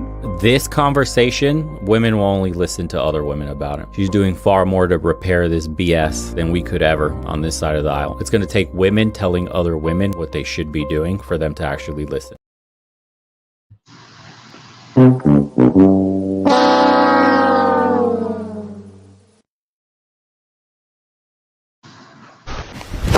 Emotional damage. Well, give her credit for at least having the guts to admit it. You can tell she was not very happy about being, she's not happy with being sexually liberated. she would just constantly lie to herself and tell her that this is empowerment, but really it was degrading herself. And that's the thing. Y'all can lie to yourselves all you want to, talking about, oh, this is female empowerment and shit like that. But at the ending of the day, yeah. At the ending of the day, you know, this ain't no empowerment. This is devaluation and this is degradation at its worst. That's all you're really doing. You're degrading yourself. That's all it really is. But give her credit for at least being upfront and honest. Because you can tell that was really hard for her to do.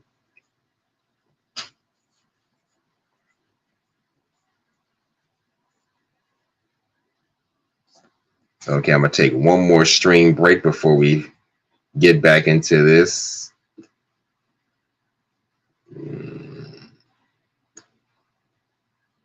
All right, ladies and gentlemen, take one more stream break. Be right.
All right, and I'm back.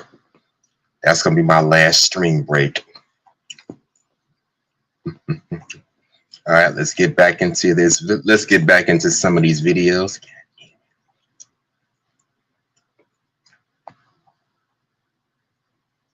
Okay, here's a good one. Okay, ladies and gentlemen, fair use, fair use. I read this book recently called The Case Against the Sexual Revolution by Louise Perry. It is a really good book. I highly recommend it. And she talks about the differences between men and women. Of course, always exceptions to the rule. But in general, men tend to have more happiness and satisfaction from kind of sleeping around a little bit and having more of those like one-night stands and things. Whereas women, of course, there are always exceptions, but in general, we don't get as much satisfaction from that. And that is okay. When it comes to sex as women, we tend to crave more of a safe and emotional, intimate connection with a partner. That is a biological, evolutionary advantage to us because as women, we have a lot more to go through than men if we get pregnant. That is just the reality. Way, way, way back in the day, it was an evolutionary advantage to make sure that we trusted the man before we slept with him, that we could rely on him, that he actually cared about us. It's in our nature to still think that way, and it's not wrong to think that way.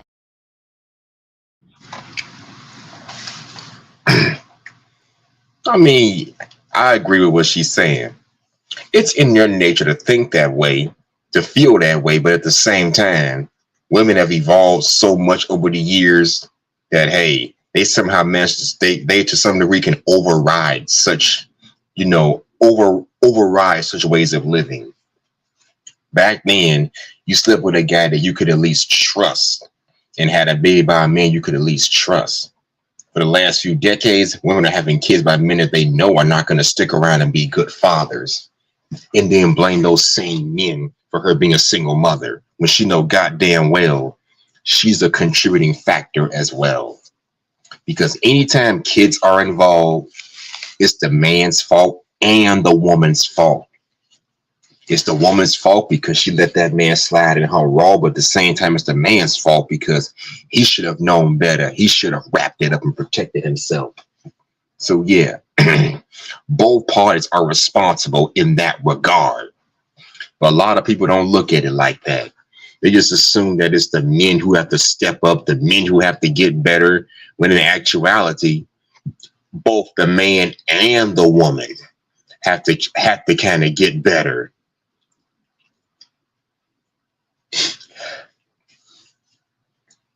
So yeah, she's pretty spot on with that.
And they were the ones who were really...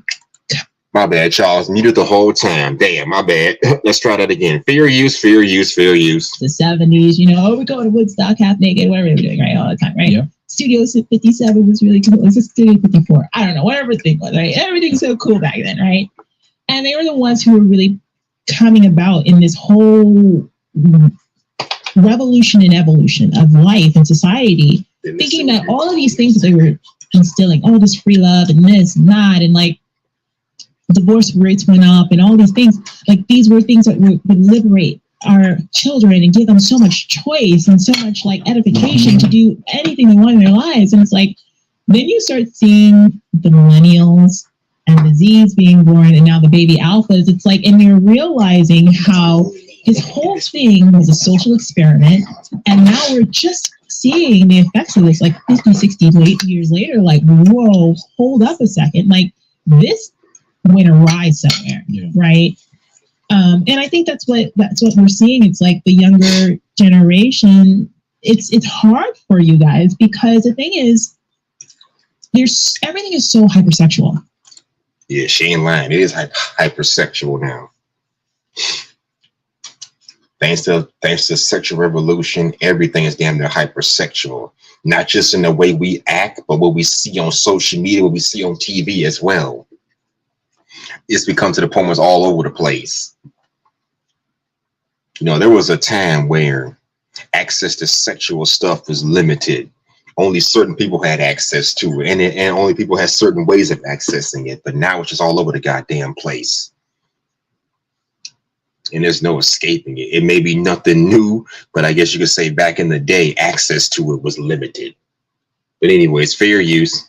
Everything, like from the music, videos, you know, Instagram. Oh man. Like I said, music industry, the social media industries, it's all over the place now. It's extremely all over the place now. And like I said, this kind of stuff may be nothing new, but hell, back in the 60s and 70s when pornography was starting to come out, hell, it was limited. You had to go to the back of the video store with the, you know, the 18 and up section or 21 and up section, just to get access to that stuff. Nowadays, just go on the internet, type in this, that, the third site, and there you go. And music videos, well, as far as music videos are concerned, yeah, we had Lil' Kim back in the 90s and 2000s brought sexual hip hop to the mainstream, but back then, those videos were way more tame by today's standards. They were way more tame by today's standards. Now, these videos are so ratcheted out of control, it's like that they're not even worth a watch. Some of them might be entertaining, but for the most part, they don't hold account to what we had back in the day. And again, whatever sexual songs and hip hop songs we had 20, 25, 30 years ago are tamed by today's standards. That bottom line. And anyways, fair use, fair use. Anybody back there want to come up and talk about this? The link is right here. Feel free to come up. Fair use. Right. Everything is in your face and anything goes. Right. And these kids are experiencing things that even at our age, like we never really experienced before. It's just kind of like mind blowing in some ways. Like childhood for me, it was like, go outside and play. Like you're not watching. Yeah, the good old days.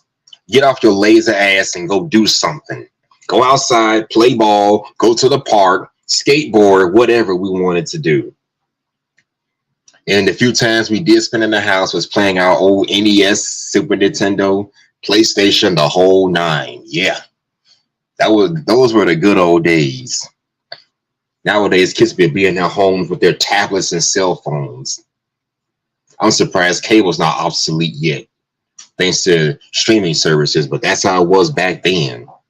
Technology has really made things get a little out of control, if you ask me. But anyways, we'll continue. Fair use. Television, you're playing video games. That's for the weekends or whatever. Go outside, figure it out, imagine something, figure it out. Read a book, do something. But the kids nowadays, on the whole, are not exposed to that. So they're constantly getting this messaging in. Oh, I remember what it was. So I'm watching the news today. And there's this thing called conscious parenting. This has been all over the news this morning, okay? Because I always love to watch local news whenever I'm in the area, right? Yeah. They're like, we're going to talk about conscious parenting, how great it is, and how it exploded since the pandemic. all conscious parenting is literally parenting your children. Okay? Don't put them on conscious parenting. Parenting your children. Okay, explain. Because the opposite would be unconscious parenting. I was like, what is that? Unconscious parenting versus conscious parenting. What's the difference? What are you doing? I just looked at the definition. What is it?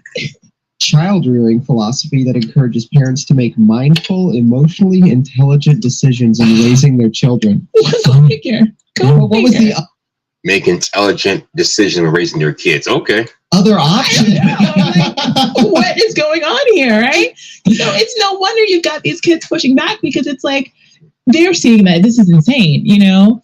But here's the thing, I don't know what the numbers are, because you have so many kids that are just indoctrinated with this from childhood, and they're going to the universities and they're coming out with all these crazy ideas. So you have some folks that are just like Thursday that are fantastically, you know, detaching themselves from this, and so, like your son detaching himself, but then you have a whole throngs of others that are just really all in it. So I don't know. Listen, folks, strap in. It's going to be some shenanigans, okay? Yeah. Well, I remember this coming home to me a couple of years ago when I was asked to give a talk at a big Franciscan University conference. I'm not sure if you're familiar with these youth conferences. Happen around the country. They get like 40 to 60,000 teens. They're amazing. All these kids on their knees before the Eucharist, hearing great Catholic teaching. But I was asked to give a talk on how to date as a teenager. And I was looking at the script. I'm like, I don't think, yes. I was like, I don't think you should date. Well, it depends what you mean by date, to be fair. It does depend on what you mean by date. But my point was, I think if you date, you'll just fornicate. So don't be Exactly. That's a good point. If you date, you will just fornicate. That ain't nothing new. And not only that, let's say you date and don't fornicate. Now you're a sucker. Now you're a loser. For both the man and the woman, possibly. Because I've heard men say that, well, if you dated a chick for so many months or years or whatever, and neither one of y'all had sex, so that's a problem. Now, granted, y'all been dating for like 2 years and no sex, that's a problem. A couple of months and no sex, well, that depends. Because me and my ex-girlfriend waited 2 months before we finally had sex. So, hey. That's why, and that's why, and like I mentioned earlier, we've basically devalued what traditional relationships stand for. Like the man just said, if you date, you may as well just fornicate. And there's a good chance you're gonna fornicate. Well, if you don't fornicate, something's wrong. She don't like you like that. We have this narrative that if a woman is dating, if men and women are dating each other, and neither is trying to have sex with the other, that's a problem. Even though they're not married, we see that as a problem. Because they will make those rules for the men that they do not find attractive, but they will break those rules for the men that they actually do find attractive. So when a woman says she wants to wait a couple of months before having sex, there's a good chance, depending on what kind of woman she is, she didn't do that with the last guy. The last guy tapping that ass within less than a month of dating her. You got to wait 2 whole months, 3, 4, 5 more months. But this guy was tapping that ass within a week. No, that's just something she said to you. So it's totally lost its value. Courtship has lost its value over the last few decades. We don't know who's genuine and who's not genuine anymore. Nowadays, if a chick tells me that no, I want to wait till I'm married before having sex, first thing that's gonna come to my mind is this: you just telling me that because I'm ugly as shit. While the Chad over here, who may be better looking than me, probably got something going on better than me, you'll let him tap that ass within a couple of months. That's the message that I'm getting when I hear stuff like that. I might be wrong, and I pray that I hope I am wrong. But that's just that's the first thing that will come to my mind when I hear stuff like that. But yeah, anyways, fair use. Idiot. I said that because I just like needling the teens. I like being a little provocative. I said that to about 3,000, maybe 5,000 teens. They all started clapping, and I actually thought they misunderstood me. So I reiterated it. I'm like, oh my gosh, like I don't understand these children at all. Because if I was 16, when I was 16, if someone said you shouldn't be dating, I would have booed them. Or like that's over the top. But I've got all these teens in front of me cheering because they for some reason got it. Well, there's nothing left to rebel into. Yeah. It's like you got to rebel into orthodoxy. What else is there? Yeah, and I Sanity, think also amen. maybe it was a different culture, right? Because I mean, dating, when you think about it, was, I mean, even till like, it really went off the rails, let's say in like the early to mid 2000s, where dating just went this weird way, but still up to that point, people. Yeah, it did. It did in a sense, because by the early 2000s, we had dating sites and eventually dating apps in the 2010s. I mean, don't get me wrong, people were still getting married back in the early 2000s because there was no social media between 2000 and 2005. I don't think we had no social media. Now, 2006, I think Facebook was brought to the mainstream. But even when Facebook and stuff like that and Black Planet was out, people still made effort to try to meet somebody. So while dating was changing, the effort to meet somebody did not change. When MySpace and Black Planet came out back in the early 2000s, people were still trying to meet within their own community and put an effort to meet somebody. Look at dating apps today. All they want to do is get attention, get clout, get comments, like comments and subscriptions. That's it. Nobody cares about meeting anybody anymore. And that's the fucked up thing about it. Nobody wants to legit meet anybody anymore. That's where I tend to have the problem. I understand somebody's not your type. It ain't so much the rejection, but how you reject someone is what matters. To be on dating apps, clout chasers that are trying to make serious connections with people, that's just bullshit in my eyes. But it is what it is. And they wonder why no one takes this stuff seriously. Plus, their standards are just their standards have gotten so goddamn high that no average man can even live up to set standards. So congratulations, sexual liberation movement. Not only have you given women freedom to just be sexual with whoever they want to, but you've also freed them from the confines of marriages and relationships, and you made them feel entitled to the best kind of man. The 6-foot-tall alpha Chad, even though they know goddamn well that most men are not going to meet that standard. Yeah, what a way to go. But anyway, I digress. Fair use. People were still getting married and having children and settling down. Like that was like the outcome. Even this is one of the most awful TV shows in all of history. Very funny, but awful. Friends. Did you watch Friends? Oh yeah, Friends in the early 90s. I remember that show ran for like what, 12 years, I think. Yeah. I never really got into it, but of course I know it. If they treated fornication the way they treated cigarette smoking, namely evil, it would have been a much healthier show. Could be. That's a good one. He's saying if they treat fornication the way we do smoking, yeah, the world will be a much better place. But then again, in my state, they made marijuana legal. So, hey, I don't know about that anymore. I don't know about y'all, but where I live at, marijuana is completely legal. So I don't know about all that anymore. But anyways, fair use. Every episode all about fornicating. It's just a lie. It's just a lie. But even in that show, they had to make them settle down. So even there was this belief that, well, eventually you settle down. Whereas today, it's like become perhaps so disillusioned because we're treating people like objects that we don't even see that as a Right. No, you're right. I mean, it makes me think of that show Sex and the City, which was really popular, right? I got to tell you a funny story real quick. Yeah. My wife, do you know the story? Do you know, and you, because I know sometimes you've watched the show. No, I haven't heard this one. Go ahead. My wife chewed out one of the actors in Sex and the City. Really? In a way that only Cameron Frad can. It's such a great story. I don't know who the character. Wow, she chewed out one of the actors from Sex and the City. Goddamn. It was the same fellow. Big? Oh wow, he deserved it. Big Fat Greek Wedding. He's the guy who played in Big Fat Greek Wedding. Well, I don't mean to. Well, tell your story. So my wife, you and my wife, we get along really well because she's just extroverted and powerful and beautiful. She's great. I love her. She's amazing. Yeah, she married up, but she's great. And we're at this pub in Houston, and she sees this guy from Sex and the City. And we're like, oh gosh, like how sad. What a crap show that is. Like, yeah, I'm going to tell him. I thought she was joking, and she wasn't joking. And so she went to talk to him, and there was a little throng of women around him. And I'm like, okay, I guess this is happening. So I was just like sipping my beer. Wow, ain't that about some shit?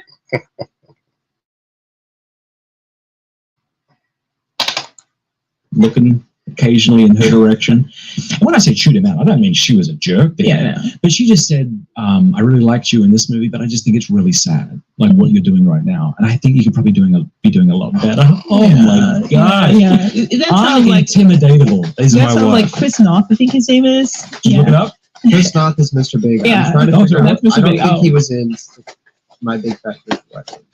But maybe you thought the word big because his character was Mr. Big on the show, right? He's like a complete jerk, right? And of course, it says that there was a guy named John Corbett in both, and if that's not correct, it's fine. Anyway, it was some dude.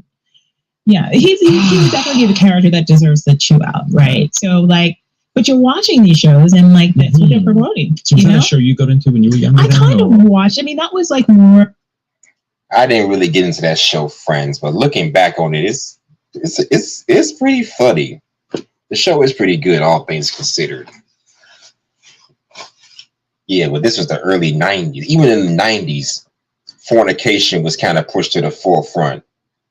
But back then, I guess you could say in the 20th century where shame still existed, people were just being low-key with their fornication. They weren't out here telling the whole damn world that they had sex with this guy or had sex with that guy. Now, granted, men were the main ones doing this, but I can't say that makes it any better, depending on what they're dealing with.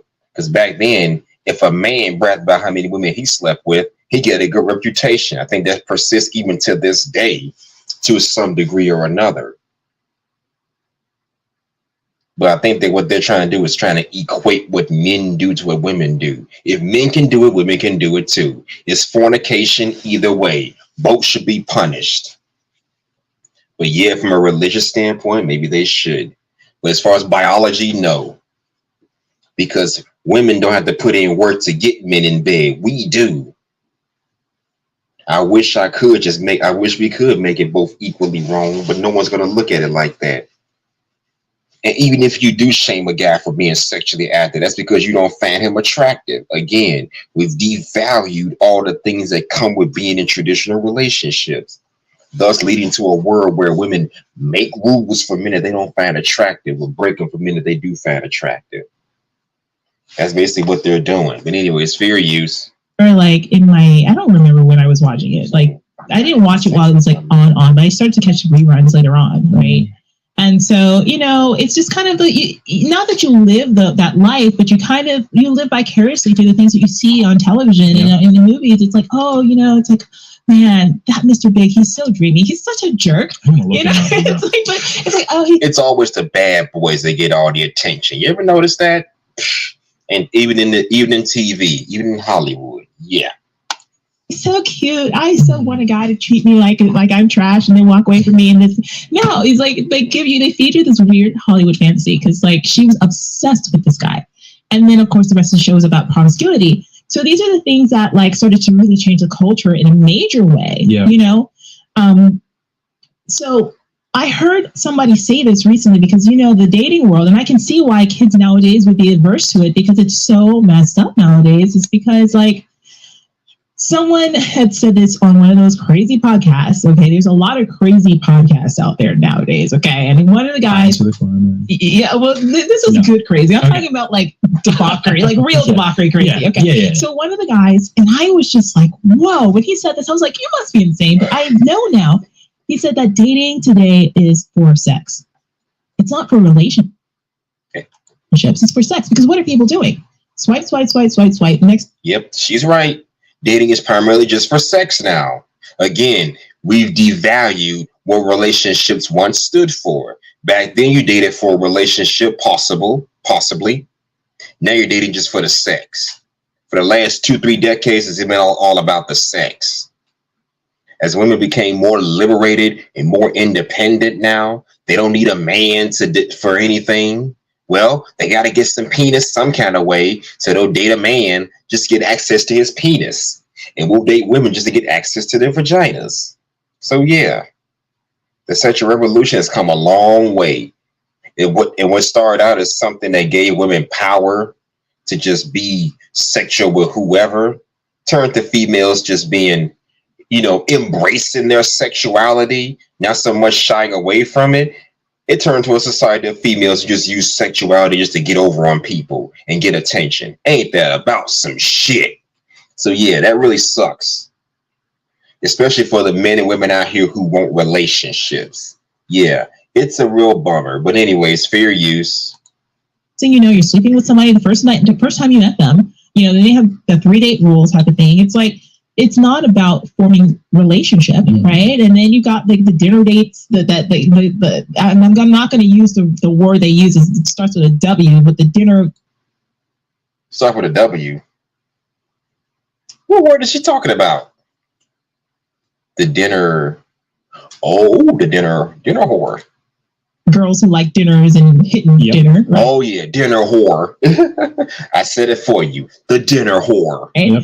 And then you have, God, it's just everybody, no one is thinking about, oh, let me date to get to know you, to have a relationship with you, that we could possibly get married. Culture tells you don't get married, don't have kids. So what's everybody doing? So the generation. That's a good question. What is everybody doing now? In this culture, you can't get married, you can't start a family because there's just too much risk involved. What the fuck are we doing? Just staying away from each other? That's a very good question.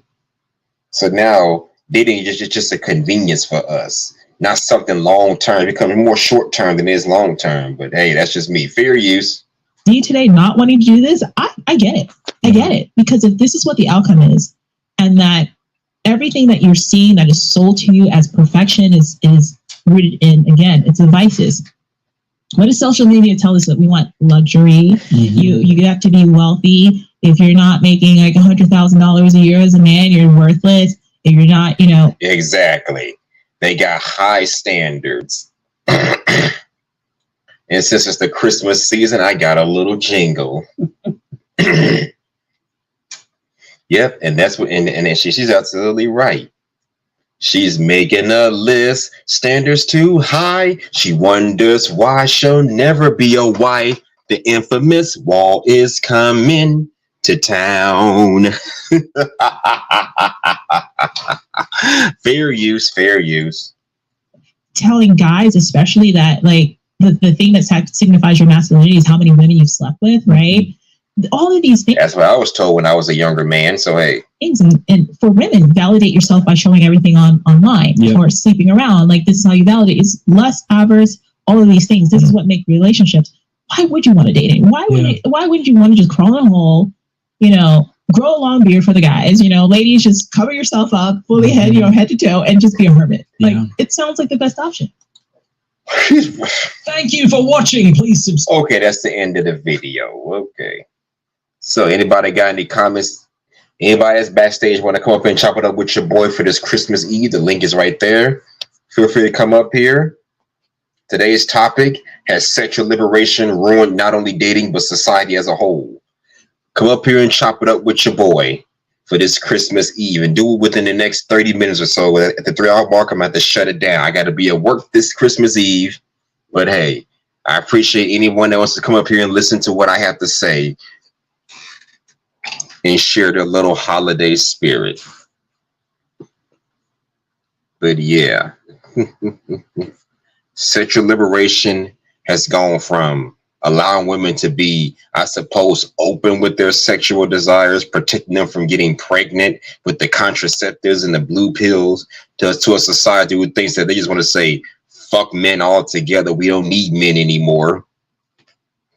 If I get pregnant, I can always abort my child, which is stupid as all hell. Because in some parts of the world, abortions are still illegal. So hey, but it is what it is. Okay, I got another video to show y'all. Let me know what you think of this. Okay, goddamn, where is it? Ah, here it is. Let's hear what she has to say. Fair use. Women my age and older linked desirability to their sexual liberation. And that was a mistake because for so much of Black women's history, we were told to be ashamed and be covered and don't try to be sexy. And, you know, I grew up in church, so it's like, don't cause your brother to stumble, wear a slip. So having men look at you, gawk at you, want you, desire you, comment fires under your pictures, a lot of us is like, yes, this is good. This feels great. That felt like freedom. Then, you know, how long has Instagram been around? A decade? Instagram got popping in 2010, 2011. Okay, 13 years after the integration of Instagram into the social media landscape, it's like, oh, actually, that shit is meaningless. Well, what y'all thought about that?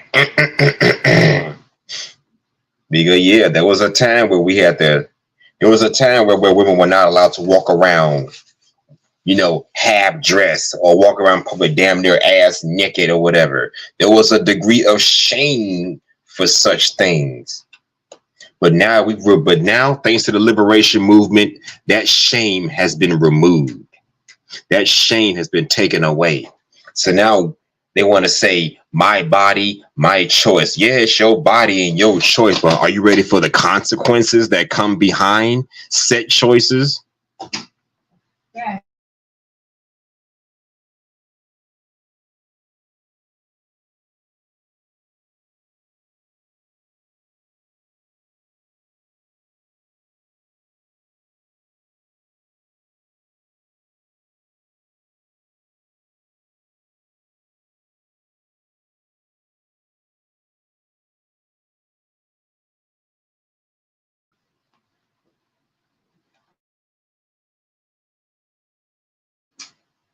Anybody want to come up, feel free to do so.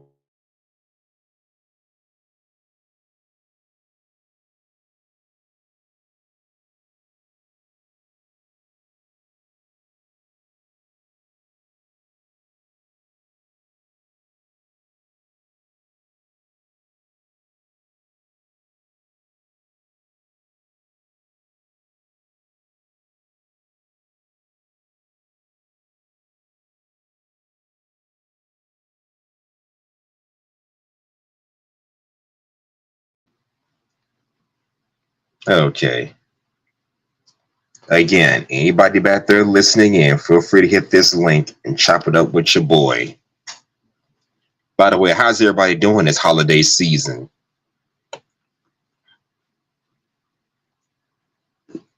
How is everybody doing this Christmas Eve?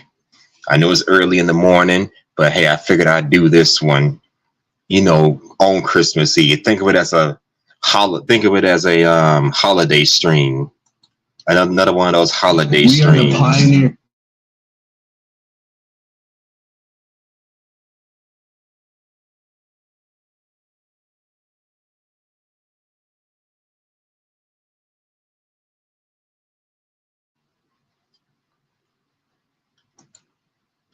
All right. Here's my next video. Again, anybody that's backstage listening, they can chime in on this topic. Let me know. And like I said, how is y'all holiday season doing? Somebody tell me something. Please tell me you're having a good holiday season or a bad one.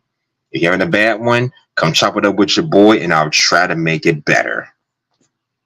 I want everybody to have a good Christmas, even if whether it feels like Christmas or not. I want everybody to have a good holiday season. Bottom line.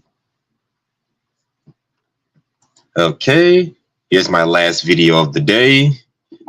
It's called The Whole Phase Ruined Society, the Case of Sexual Liberation. Shout out to Tanisha Talks. Shout out to her for putting this video together. Now, let's hear what this beautiful Black sister has to say. And she has such lovely natural hair, if I might say so myself. All right, fair use, gents. Fair use. But society let us forget that we were queens. Some of y'all won't like this video. And I don't even like having to talk about this because it shows that we've been bamboozled, hoodwinked, left holding the bag. The sexual liberation movement was more hindering than freeing. Let's discuss. The sexual liberation movement arguably began in the 1960s, and it was the second sexual movement in the United States, with the first being in the 1920s in the flapper era. So it was the second one. So the first one got started in the 20s. Yeah, who knew? I want you guys to understand just how taboo sex was. It was strange to do anything aside from missionary, and having sexual fantasies and expressing those to your spouse was highly frowned upon. There was even to your spouse. Are you serious? I can understand someone that you barely know, but even to your spouse, it was frowned upon back then. What the fuck? Okay. And I'm going to speculate, fast forward to the 1960s, thanks to women's liberation, that variant of it, it gave women the freedom to express sexual desires for the men that they're involved with. But I guess over time it went too far, making women irresponsible with their goddamn wombs and making dating pointless. If I can get pussy from a chick just by talking, just from having a 20-minute conversation with her, why should I even bother dating? That's what it came down to. But anyways, fair use. No face down, act up, handstands, sex toys, roses, dildos, tying your partner up. None of that. Sex went from something that was seen as being only used for reproducing and creating a nuclear family to now being seen as something that emphasized our autonomy and in many ways was commodified. As they say, sex sells. The movement was created to remove the guilt or judgment that comes along with freely meeting our sexual needs. There were a lot of key things that happened during this time. The invention of the birth control pill, which led to... Yep, as I said, the birth control pill, the blue pill or the birth control pill. This is what basically started it all. A decline in condom usage, abortion reform, sexual education in schools, a shift from being a virgin until marriage. Movies were now able to display sexual acts as long as it... By the way, does that look like John Travolta to y'all? Does this guy look like John Travolta to y'all? Was he even alive back then? I don't know, but I don't know.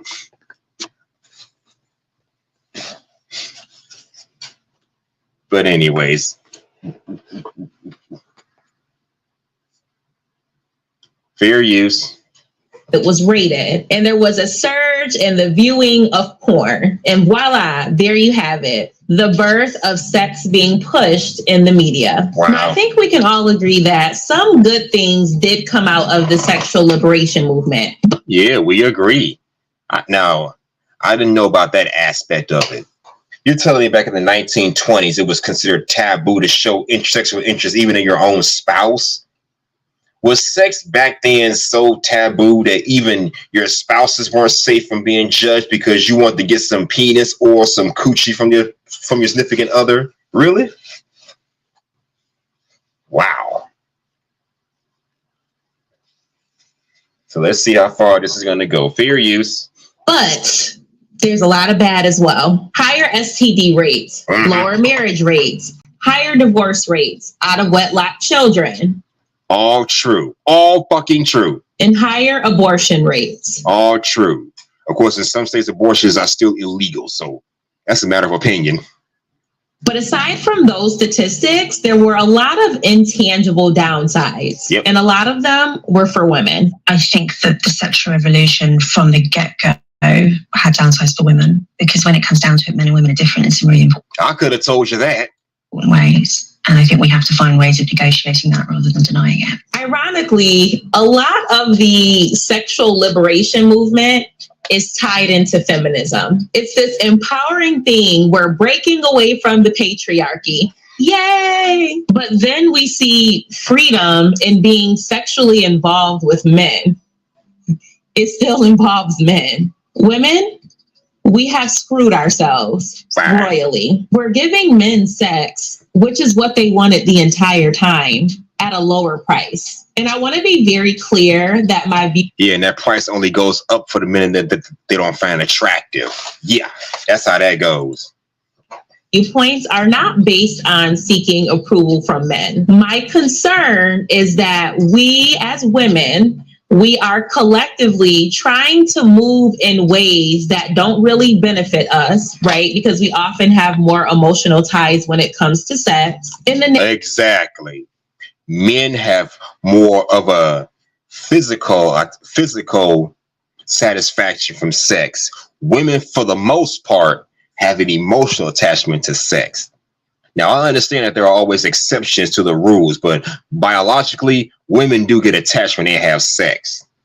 The only kind of females that I believe will not get attached after having sex are the ones who do it for some sort of ulterior motive. Maybe she's trying to get something out of this guy. Maybe she wants something from him, you know, something like that. He's doing something. Maybe she smashed, letting him hit. Maybe she let him hit because she feels sorry for him. Pity pussy, in other words. Or she's getting paid to have sex with him. Sex working, you know. That's the only time women don't catch feelings for men after having sex with them. If there is some sort of ulterior motive behind the sexual interaction. Bottom line. But other than that, yes, they do catch feelings biologically. Anyways, fair use. Name of liberation and sexual freedom, we're having these casual sexual interactions and we're not really thinking about how it's going to impact us in the long run. One of the issues that I have with the sexual liberation movement and what it's become is that we have become so fixated on this idea that we have to be equal to men. If a man can go out and sleep with 50 people, I should be able to go out and sleep with 50 people. And yeah, and that's the fucked up thing about it. You can't equate what women do to what men are doing. It will never work that way. I'm sorry, it just won't work that way. By the way, the link is in the description. You want to come up here and talk to your boy? Let's chop it up. All right, back to this video. That shouldn't be looked at any differently. And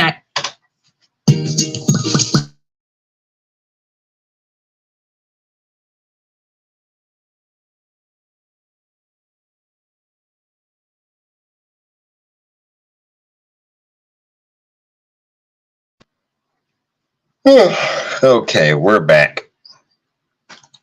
I get it. I've been there. I've had those frustrations as well. But I think that when we become fixated on that way of thinking, we are stripping ourselves of the power that we have. And our power is the fact that we are not men. How are we walking around saying that we're these powerful women and we can do this and that, and we're so unique and we give life and we do all this different stuff, but day in and day out, you're trying to move in the same way that men are moving? That is not our superpower. Exactly. Your superpower is within your femininity. Many of us are guilty of going on social media and talking about how dating is really hard because men only want one thing. But a lot of this ties into the fact that we have collectively removed the incentive of sex. In my opinion, what we should have done was withhold sex because we wanted to, not because we felt like we needed to be a virgin to get married, to have access to resources because we didn't have anything, but because we hold the keys to sex. We have the right, the upper hand in being selective. That would have been the most player thing that women could have done. And that in itself would have been sexual liberation. You want sex? You follow my terms. But we seem... You want sex? You follow my terms? That can only go so far, because if you're going to put a man in more of a subservient role just to get access to your vagina, that's not going to work a lot of times. So that's my biggest pushback with that. You want access to her cooch, you do it on her terms. Yes, I get it. You control access to sex, but you don't dominate the access. Meaning, let's say he's not in the mood. He doesn't want to have sex. What you gonna do? Force him into it?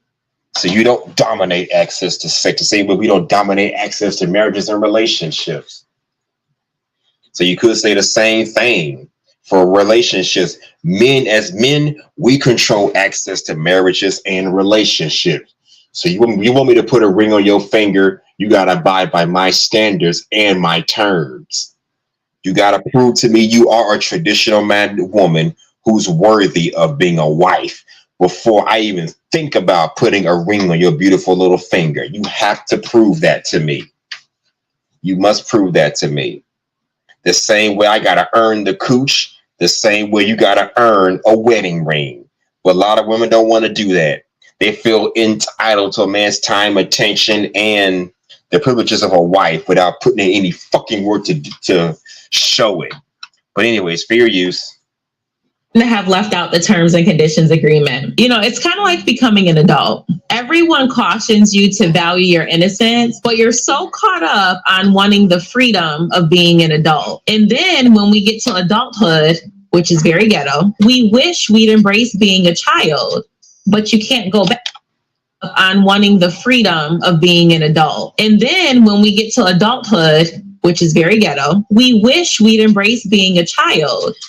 Yeah, sometimes I feel that way. I like being an adult, but sometimes I regress back to the early days of my childhood, where it was simple, where it was where it was just I had more freedom. Now, granted, I will say this: though, I don't just regress back to childhood. I regress back to the time period from which I was a child, the late to late 80s. To the early 2000s. Any time period if I was old enough to drive a damn car or work a full-time job, I'll look back on those eras because of the time period that I grew up in. So that's how I look at it. I look back on my childhood with some fondness. I look at the essence of the era I grew up in for the most part. Times were so different back then. No internet, no cell phones, no social media, none of that stuff. The 2000s, we had social media, but there were no smartphones, at least not yet. Dating apps were not a thing yet. Instead, we had dating sites where people still put in work to try to meet somebody, at least try. Nowadays, they don't even try anymore. So yeah, I look back on the simpler days of dating, the simpler days of life, from my perspective. But anyways, fair use.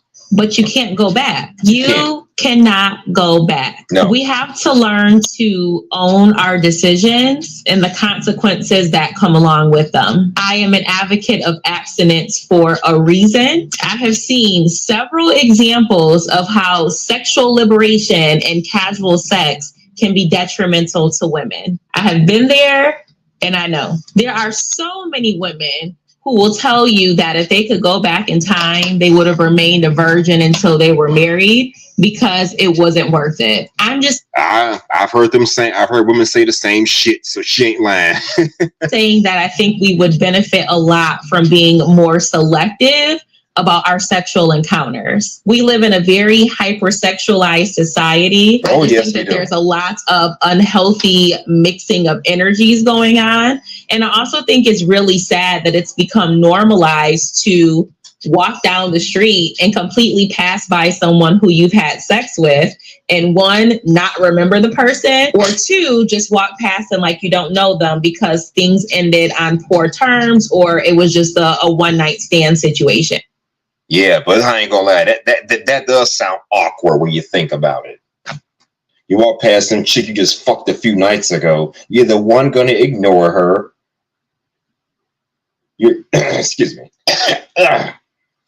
Walk past some chick that you just had a one-night stand with, you're the one gonna ignore her, or two, ignore because you don't remember who the fuck she was. Because y'all were just both drunk and or high off your asses. That does happen.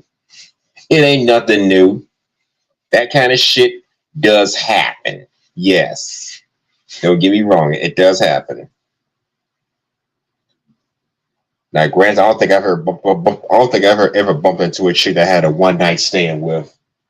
I don't remember if that's ever happened to me before. But anyways. But I will say this, and I know some men are probably going to be like, oh my God, you were doing so good on holding women accountable. I believe in duality on this channel. So I have duality, a balanced perspective. Makes sense to me. For men and women. Women, you have the right to learn from your mistakes and adjust accordingly. Okay, makes sense to me.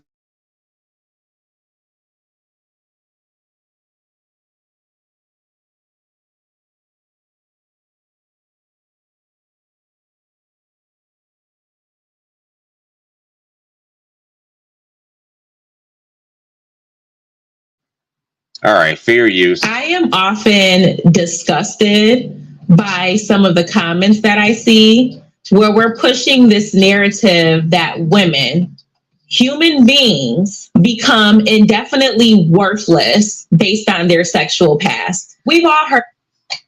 They become worthless based on their sexual. They become, I'm not going to say completely worthless, but they're not worth taking seriously. They're not worth marriages. They're not worth relationships. They're not worth making the mother of our children. They're not worth any of that stuff. They may have some other worth to society, but unfortunately, dating and relationships just isn't it. That's just my take on that. Heard it before. You let him hit on the first date. Why do I need to wait over a month? Exactly. Making rules for men you don't find attractive, but bending or breaking them for the niggas you do find attractive.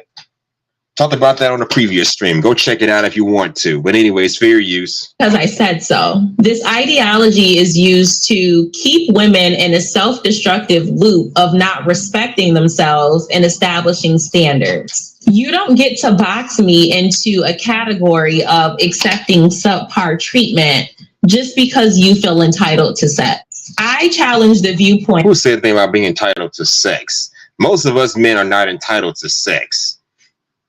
And the ones that are entitled to sex, you better check yourself or you wreck yourself.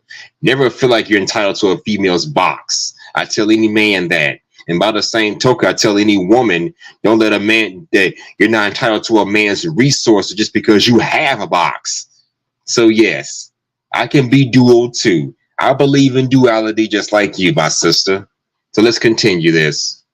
That even as a woman who may have been promiscuous, you hold absolutely no value. The irony is that this narrative is pushed by men whose value is determined by their ability to sleep with you. In other words, you can be labeled a worthless hoe, but a man will gain value and status in society by being able to say that he slept with worthless hoes.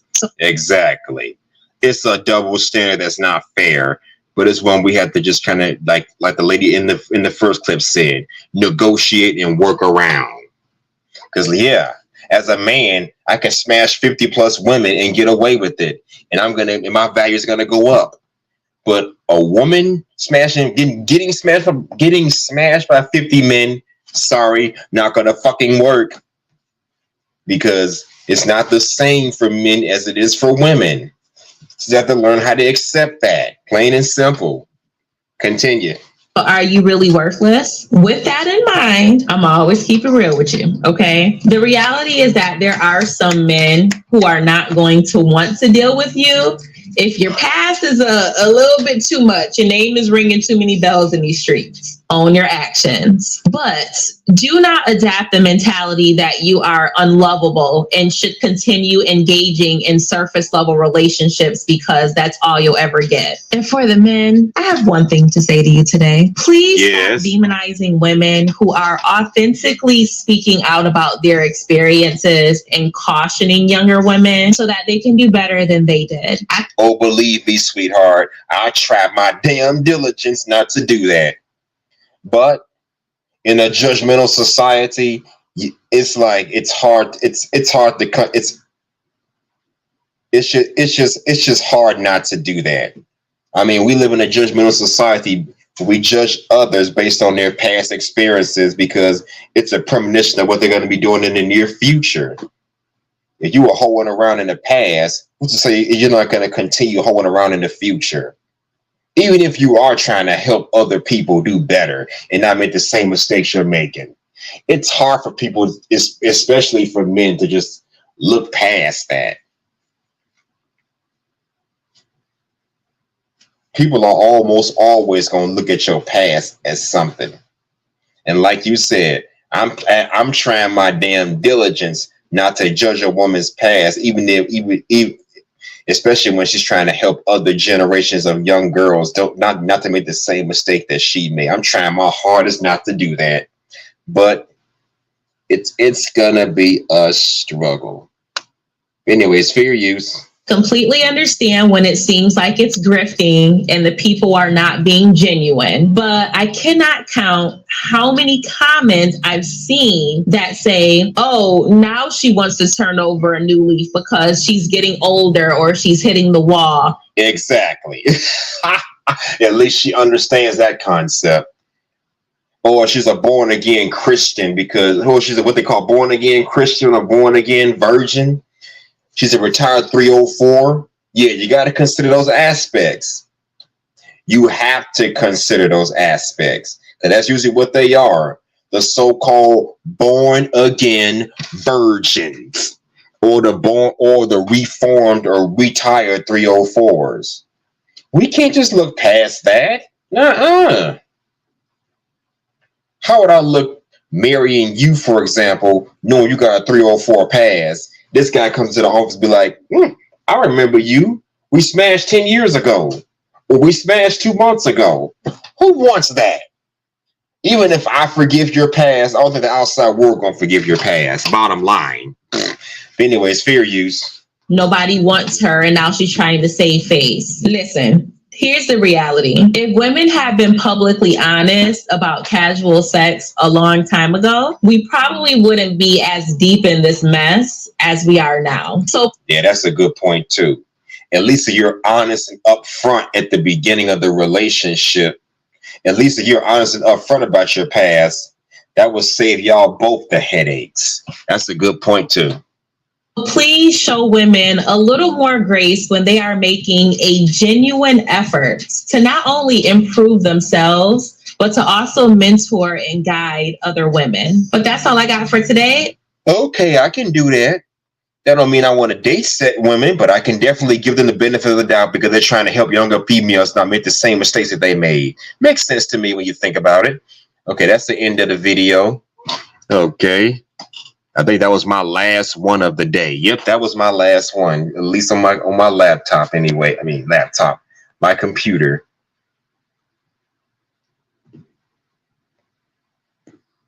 Yeah, we're at the 3-hour mark. I have another video to show you guys. Let me know what you think of this fair use. Promiscuity has more evolutionary advantages for men than it does for women. It has more risks for women than it does for men, which is why men have a more profound desire to be promiscuous, have a more pronounced desire for variety than women do, and have a larger preference for multiple sexual partners than women do, because we've evolved to desire that because of paternity uncertainty. Women know when the kid is theirs. There's no such thing as maternity uncertainty in nature. So if anything, if we're going to make the argument about women's body, their choice, and how the patriarchy is oppressive, they're actually benefiting the patriarchy by pushing this bullshit. That benefits the patriarchy.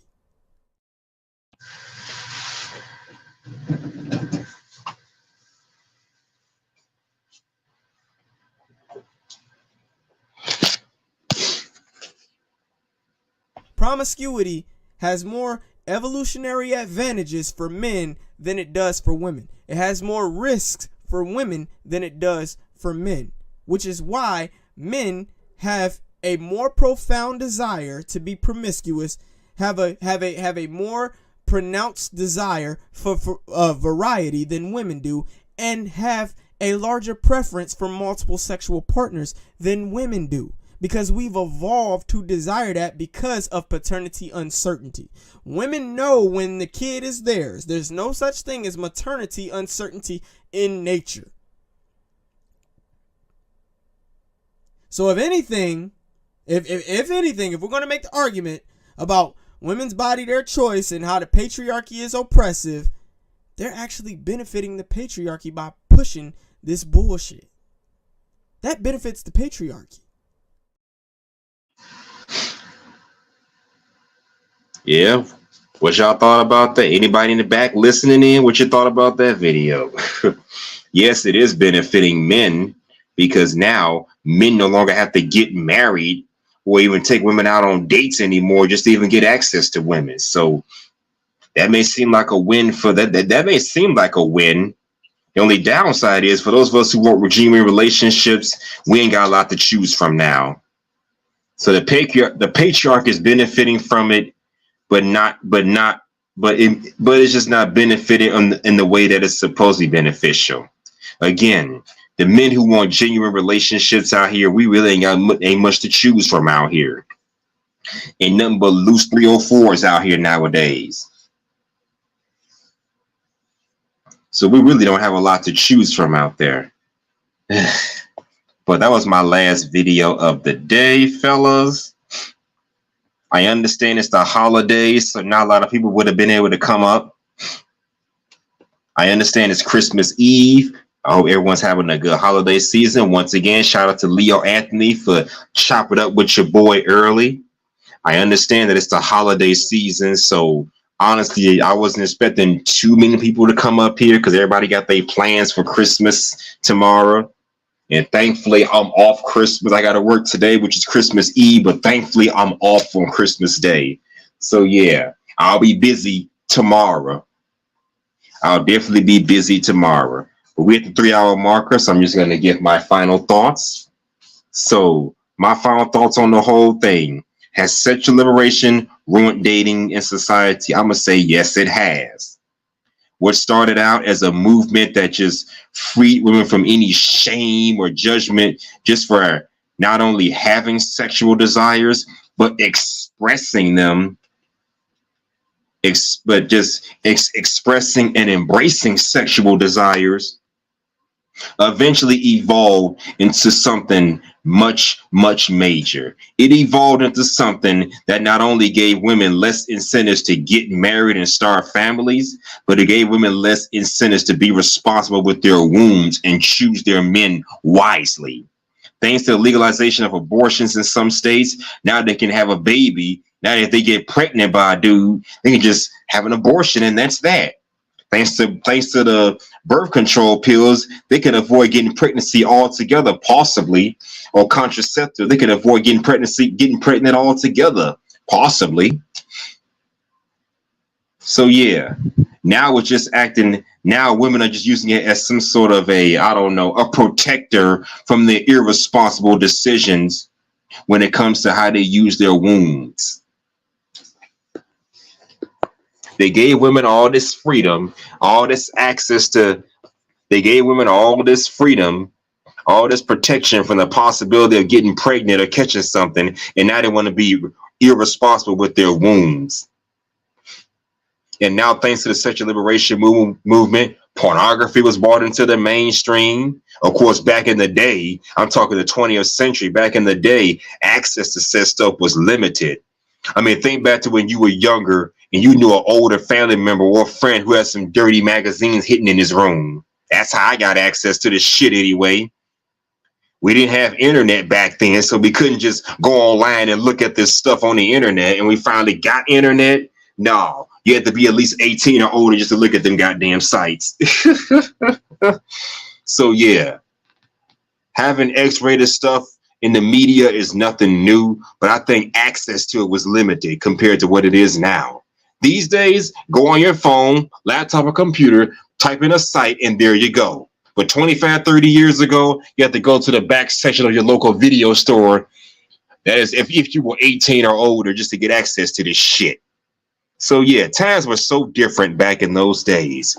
So different. So yeah, the sexual liberation movement did some things right, but I think it did more harm than it did help. It did more harm than good, if anything. Thanks to sexual liberation, we now live in a society where women can do whatever they want, say whatever they want, have as many sex partners as they want. Again, this chick right here, who developed the so-called slut walk about 12 or 13 years ago, was an advocate for women being sexually liberated. You know, my body, my choice. You can do what you want, whatever you can do whatever the fuck you want with your body, but be ready for the consequences that come behind being irresponsible with your body. You get a disease, that's your ass. You get pregnant, that's your ass. You wake up one day and realize how devalued you feel again.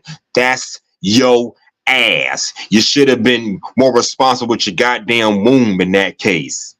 So yeah, thank you, Sexual Liberation Movement. You've done a lot for our society in giving us a bunch of women who don't want to be fucking taken seriously in terms of relationships and commitments, who want to not only be like men, but they want to feel like men too, when they know goddamn well biology does not work that way.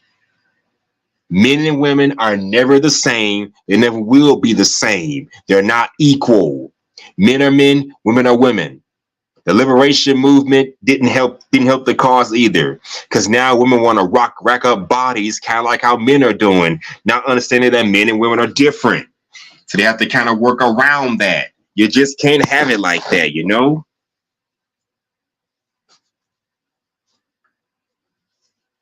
Now we have a society where females can wear provocative clothes in public, not giving a fuck who's watching.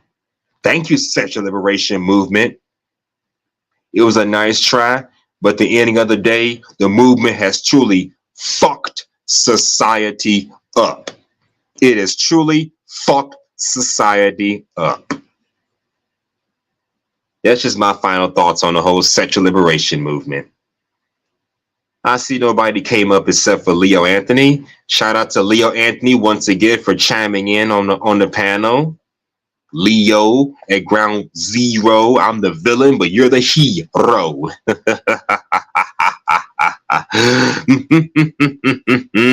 Yes.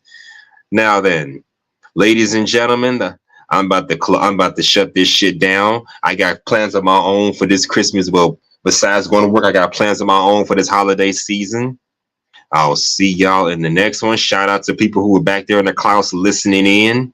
I wish y'all could have chimed in, but I understand it's a holiday season, so people are going to be mega busy. I know I will be busy tomorrow going to a friend's Christmas party. Yeah. So I ain't tripping about the whole thing, honestly. But I want to wish everybody a Merry Christmas, a Happy New Year. Stay safe in these streets. Yes, this is Hustler and Muscular, also known as H&M, dropping gems, stomping hard like a pair of Timbs. Because you know what I do, giving you the truth, straight out the booth. Hit it out the park like Babe Ruth, because that's what I do. Take care, y'all. Deuces!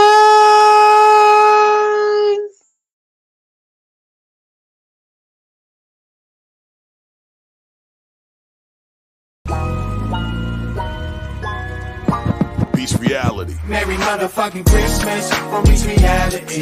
All these ho-ho-hos trying to get with me. We on their wish list, and it's clear to see you ain't had a holiday like this. Merry motherfucking Christmas from Beast Reality. All these ho-ho-hos trying to touch the beat. We doing sick shit like you wouldn't believe. It's a Beast Reality Christmas, baby. Fuck a chestnut, I'll be roasting the split. Baby, bend over for your favorite gift. I'ma give you my North Pole like you Mrs. Claus. We can decorate the tree with your big red drawers. Oh yeah, you know my workshop popping. If you like toys, I got plenty of options. Got the champagne flowing under the mistletoe, and the party ain't stopping till 6 in the morning. Yeah, or maybe like 6:15. Got my eyes so red cause I'm smoking that green. I'm getting hungry, got the munchies, so I'm eating a treat. It's delicious in the great source of vitamin C. Happy birthday, Jesus. Thanks for giving us a reason to party. Let's get it started. Yeah, Merry motherfucking Christmas from Beast Reality. All these ho-ho-hos trying to get with me. We on their wish list, and it's clear to see you ain't had a holiday like this. Merry motherfucking Christmas from Beast Reality. All these ho-ho-hos trying to touch the beat. We doing sick shit like you wouldn't believe. It's a Beast Reality Christmas. Yeah. My Santa Claus dressed like Eddie Murphy and Raw. Let me stuff that turkey, swallow my cranberry sauce. Take a ride in a sleigh, puffin' Christmas tree. Cheetah, Chief, and Chiba, then he passed it to me. Left a whole pound of cookies on the plate with a drink. Come in my house unannounced, my fireplace bring heat. All the gifts wrapped up under the tree looking pretty. Here's my dick in the box, show me some mistletoe titty. Baby, it's cold outside, let's go put on some pajamas so we can pack a few bags. They go hit the Bahamas. You my ho ho ho, and I'm your candy cane. With my elves and my reindeer doing my thing. Peace, reality. Happy birthday, Jesus.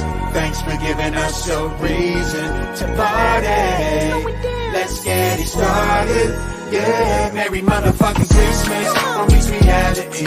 All these ho-ho-hos trying to get with me. We on their wish list. And it's clear to see you ain't had a holiday like this. Merry motherfucking Christmas. From reach reality. All these ho-ho-hos trying to touch the deep. We give us fiction like you wouldn't believe. It's a reach reality Christmas, baby. Jingle all the fucking way.